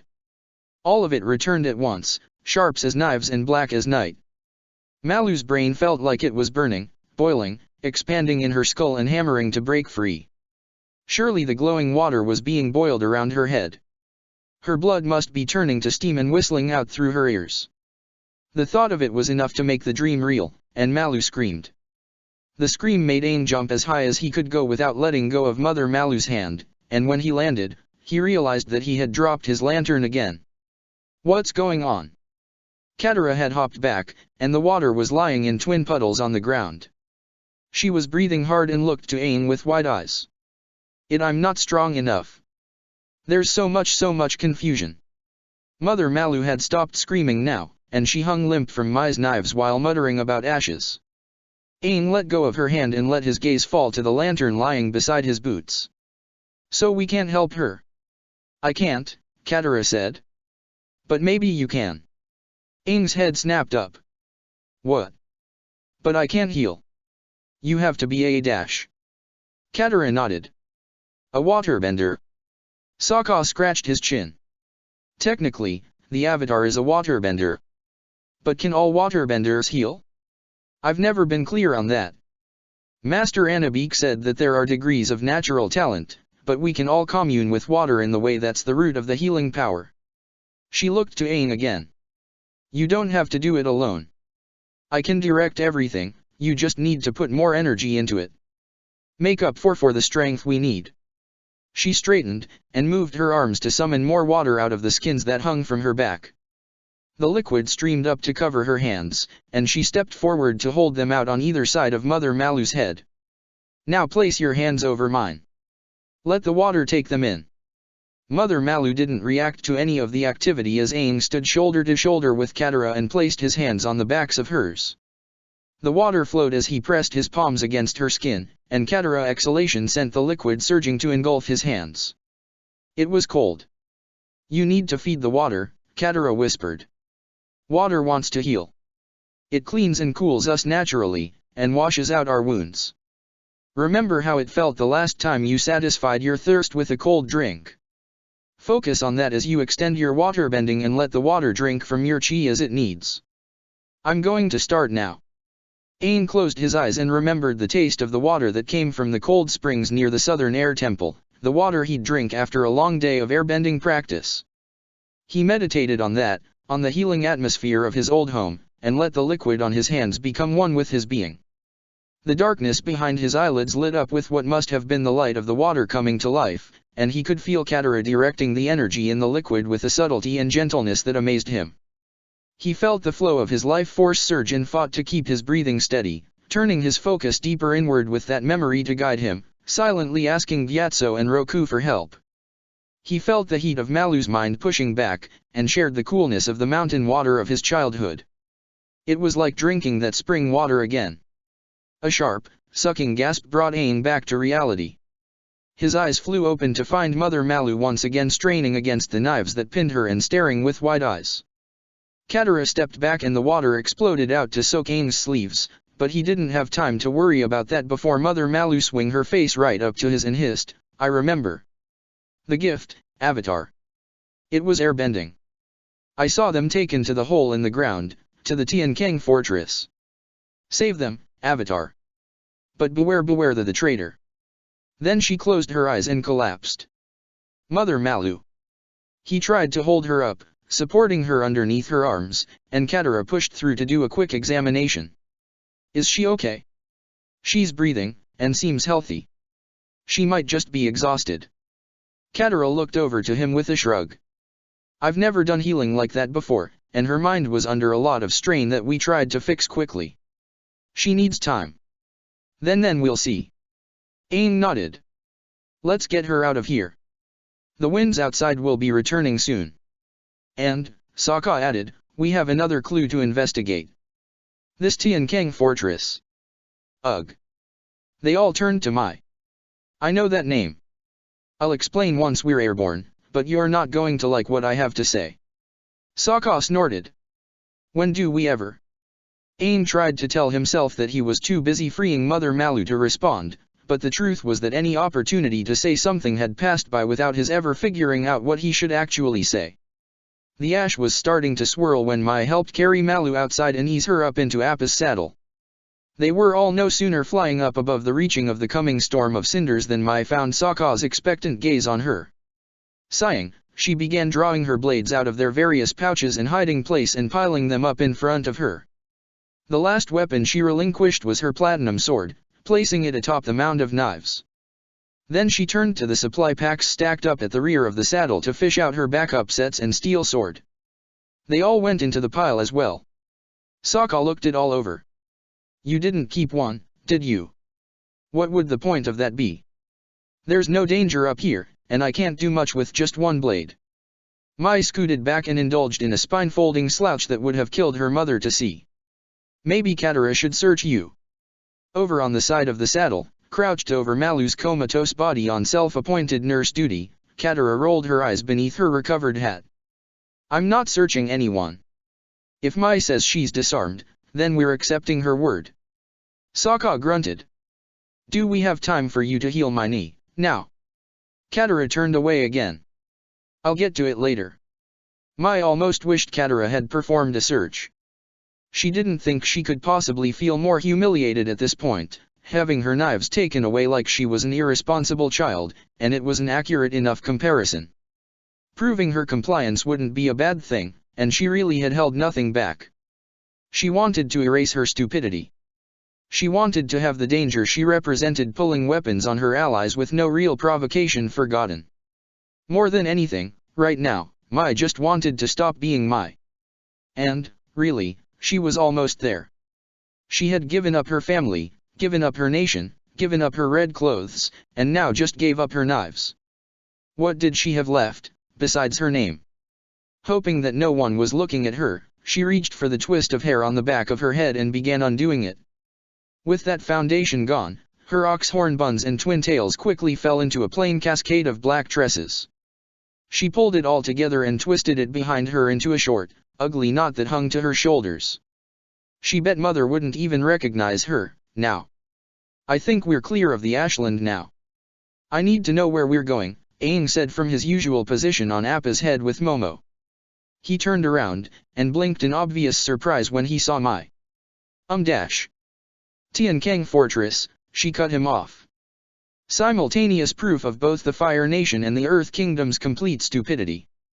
Sokka looked up from her knives for the first time since she turned them over. If he noticed her hair, he made no sign. Okay, you have my interest. Aang climbed up into the saddle and sat down beside Malu's still form. Momo scampered over to Mai and pawed at her head, but she brushed him away and continued, the Fire Nation built fortresses wherever it conquered territory, right? Well, in one particular place, the ground was too geologically unstable to dig deep enough to put the long metal walls they used to keep earthbenders from just tunneling into the base. So, naturally, they picked a massive sinkhole in the area, covered the whole floor with metal plates, and built the fortress at the bottom of a mile-deep hole in the ground. They constructed a whole system of ramps along the walls of the sinkhole, and a complicated system of cranes to move supplies and equipment in and out. Aang's head tilted from side to side as he took it all in. So earthbenders filled the hole on them, right? No. That's why both sides are stupid. The Fire Nation built a fortress at the bottom of a giant hole in the ground, costing more than any other single Fire Nation military installation in history, and then the Earth Kingdom forces failed time after time to do anything about it. Last I heard, the fortress was still there, and it had become the favorite post-war conversation piece of politically minded nobles. They liked to argue whether it's too expensive to keep running, now that there's no rebel resistance. Katara looked out into the distance. And now they're holding the new airbenders there. Aang stood up. We have to help them. It was like if he kept saying it, it would just happen. Mai sighed. Yeah, I figured. I'll tell you how to get there, but getting in is going to need another one of our crazy, clever infiltration plans. Sokka groaned. How many high-security Fire Nation bases will this be us breaking into, now? 3? 4. Katara sat up, her expression perky for the first time since they had brought Malu aboard. I've never broken into a Fire Nation base with you guys. I broke out of one, but that's not really the same. It's not as fun as it sounds, Sokka said. Mai pushed Momo away from another attempt to investigate her hair. Maybe this one will be less dangerous, and you won't have to give me my knives back today. A while later, Aang looked down from his perch on Appa's head at Tian Keng Fortress. The sinkhole was wide and deep enough to be easily visible, even from this height, but he couldn't spot the fortress that was supposedly at the bottom. The area around the hole had been scorched free of vegetation down to bare rock and replaced by tree-sized metal spikes sunk into the ground and angled outward like rays from a dark sun. Catapults and trebuchets were scattered throughout the artificial forest, and a complicated structure of platforms and cranes had been constructed on the rim and even right over the hole. Past those, Aang could make out ramps spiraling down the sides of the space that, if his sense of scale was right, were wide enough for 3 full-grown sky bison to traverse side by side. Smoke billowed out from pipes conveying the foul air from deep within the hole, further muddying the view. Plus, the soldiers and tanks moving around all over the place were pretty distracting. Aang looked back up at his friends. Sokka, give Mai all her knives back. I don't care how many knives I have or how we're dressed, Mai said, still staring down at the sinkhole. We are not going in the front door this time. Katara backed away from the view, her face a little green to Aang's eyes. So, clever plans, right? You guys do that? How do we make one? Earthbending. Aang turned at Sokka's exclamation to find the other boy pointing a finger at him. Maybe you can get us in. Not through the metal floor, obviously, but even getting us around that mess down there would be really helpful. Sorry. Aang hated to think back at it, but if he was going to save his new people, he had to reveal the details of what had happened at the Southern Air Temple to his friends. When we fought the monsters in the temple, I was in the Avatar state. It wasn't me doing that earthbending, it was Avatar Kyoshi working through me. She knows earthbending, but for me, it's like a distant memory that I know happened, but I don't know any of the details. Sorry. It's okay, Aang, Katara said immediately. Mai, do you have any ideas? Aang looked over at their Fire Nation compatriot, and couldn't help but wonder once again about why she wasn't wearing her normal fancy hairstyle. She had agreed to Sokka's demand about giving up her weapons, and he in turn seemed to be treating her just as he had been for a while now, but the fact that she had changed her hair worried Aang. She was always so fastidious about keeping clean and well-groomed, and the fact that she had made a deliberate effort to undo that image had to be a sign of something. He could only hope it wasn't a bad sign. Mai just shrugged. This is the first time I've seen the fortress for myself. Maybe we can watch long enough to see where their supplies are coming from, and smuggle ourselves in somehow, but that could take a while, and if we were discovered, they'd go ahead and shoot us out of the sky. Do you see how that siege weaponry is set up? It's all aimed up. The enemy they consider most likely to attack is coming in close and high at the sinkhole. She looked around at everyone. They know we're coming. They might be watching for us. Aang's stomach clenched. This was getting worse by the second. Well, then let's get somewhere safe while we think about how we're going to do this. He snapped Appa's reins and steered in a wide loop that would them descend out of the sight of the base. Once they were on the ground, everyone disembarked from Appa. The ground here was hard and rocky, but the feel of it had been softened by mosses and a vibrant community of crawling and climbing vines. There was a moist smell in the air, and Aang tried to enjoy the novelty after a day of wandering ashlands.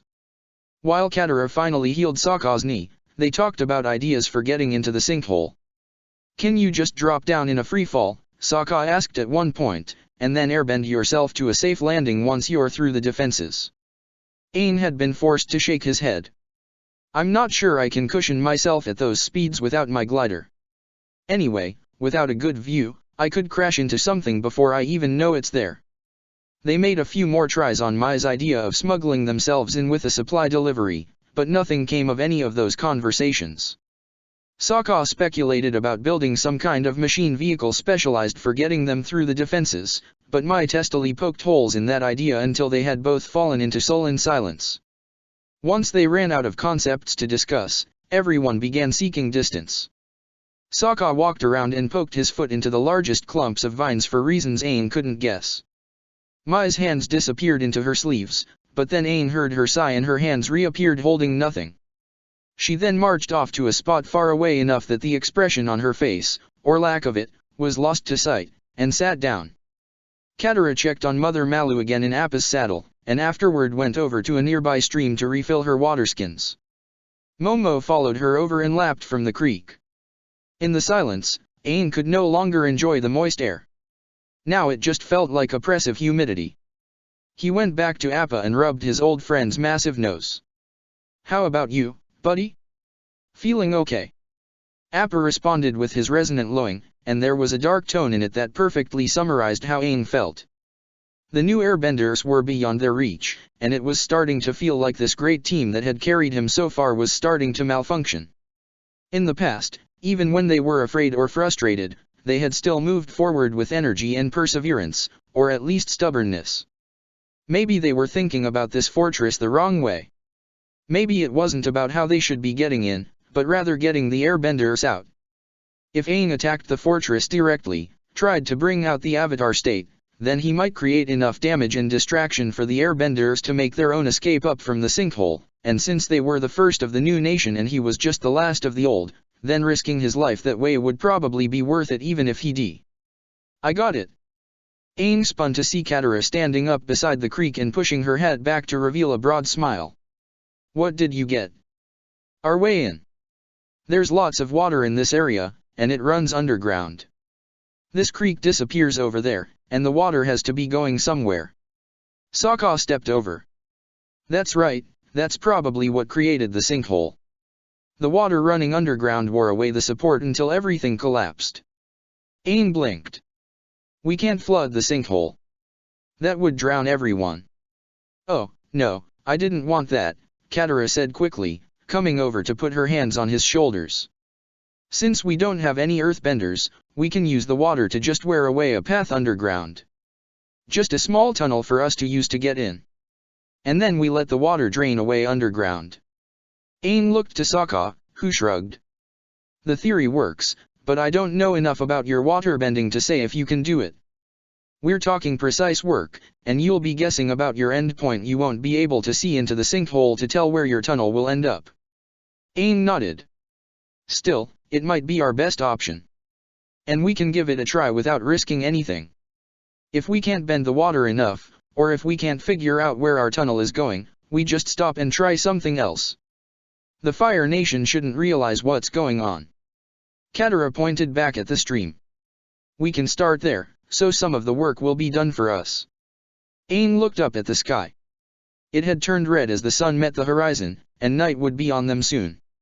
It had been a long day and they could use some rest, but on the other hand, night would be the best time to work on this. And from what Master Hamma had said, waterbending was strong under the moon, so that would give them another advantage. "I think we should try it." Katara nodded, and Sokka raised his hands in surrender as he said, "It's your call. I'm for anything that will work." Appa pushed forward to look at Aang, making him laugh, and even Momo chittered with what sounded like excitement. "This might really do it. I'm going to need my weapons," then came the last voice. They all turned to find that Mai had joined them. As usual, her face gave nothing away. "If the waterbenders are going to be making a tunnel into the unknown, then we'll need our best warrior ready and waiting to jump out and deal with whatever is on the other end. And as wet as I'm sure it's going to be, that means me. Right?" Aang looked to Sokka. His shoulders slumped, and he nodded. With that, it was time to get to work. Aang and Katara started things off by the creek, taking arrow stances on either side of it and swaying their arms in sync over the flowing water, becoming one with its movement and energy. As they breathed, Aang and Katara exerted their control, putting more power and slowness into their forward arm motions, letting the backward motions just become quick resets, and the stream accordingly began flowing faster and with more pressure. Then Aang and Katara began walking forward, letting their arrow stances carry them as far as they could bend their knees before actually taking each step.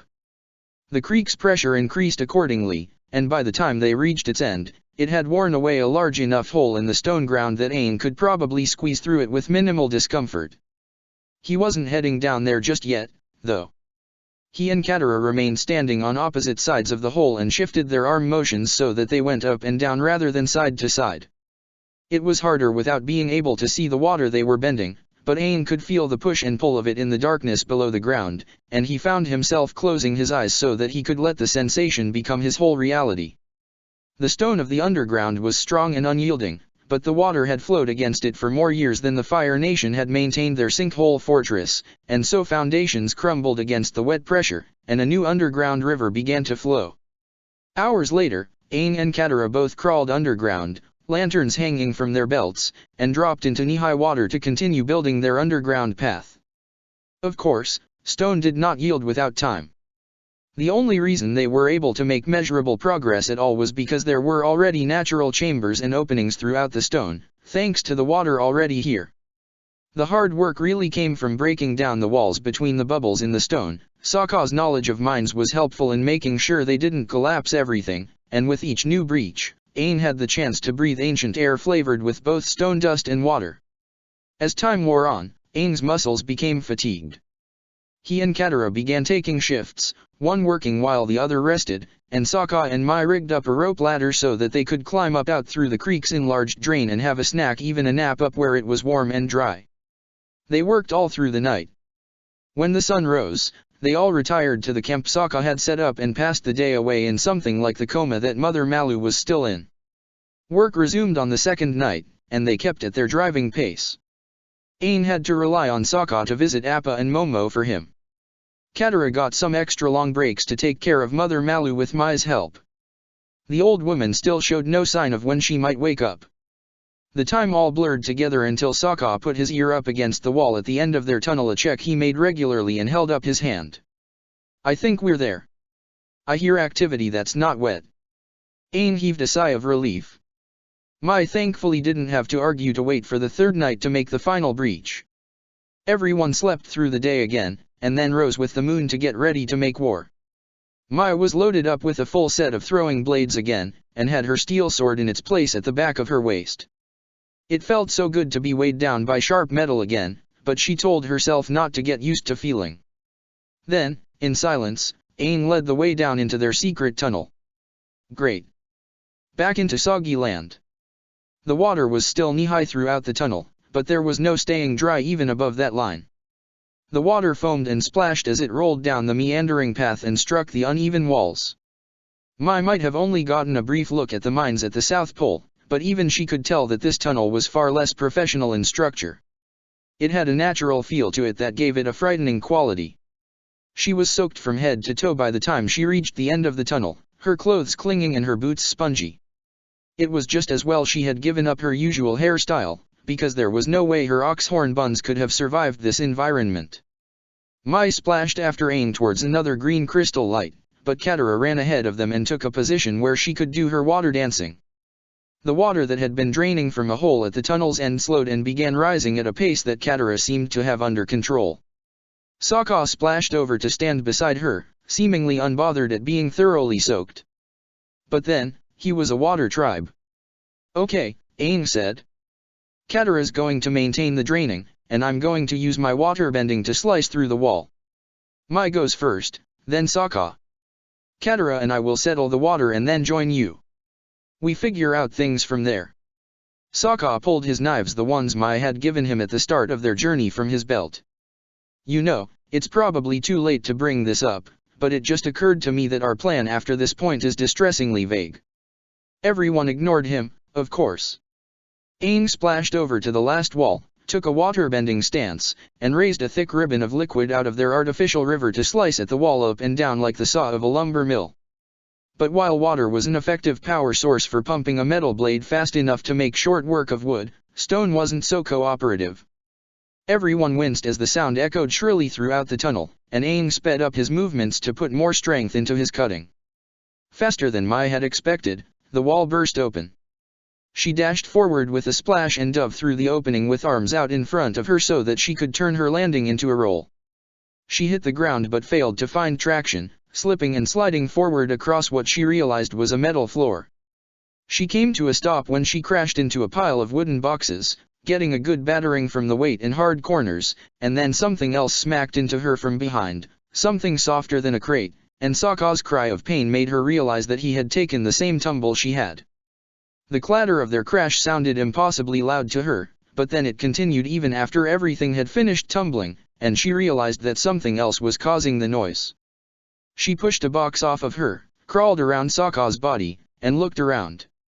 Her eyes adjusted to the red glow of Fire Nation lamps, and she figured out which shadow was the entrance to the tunnel just in time to see the stone wall around it collapse with a sound that was both wet and crunchy.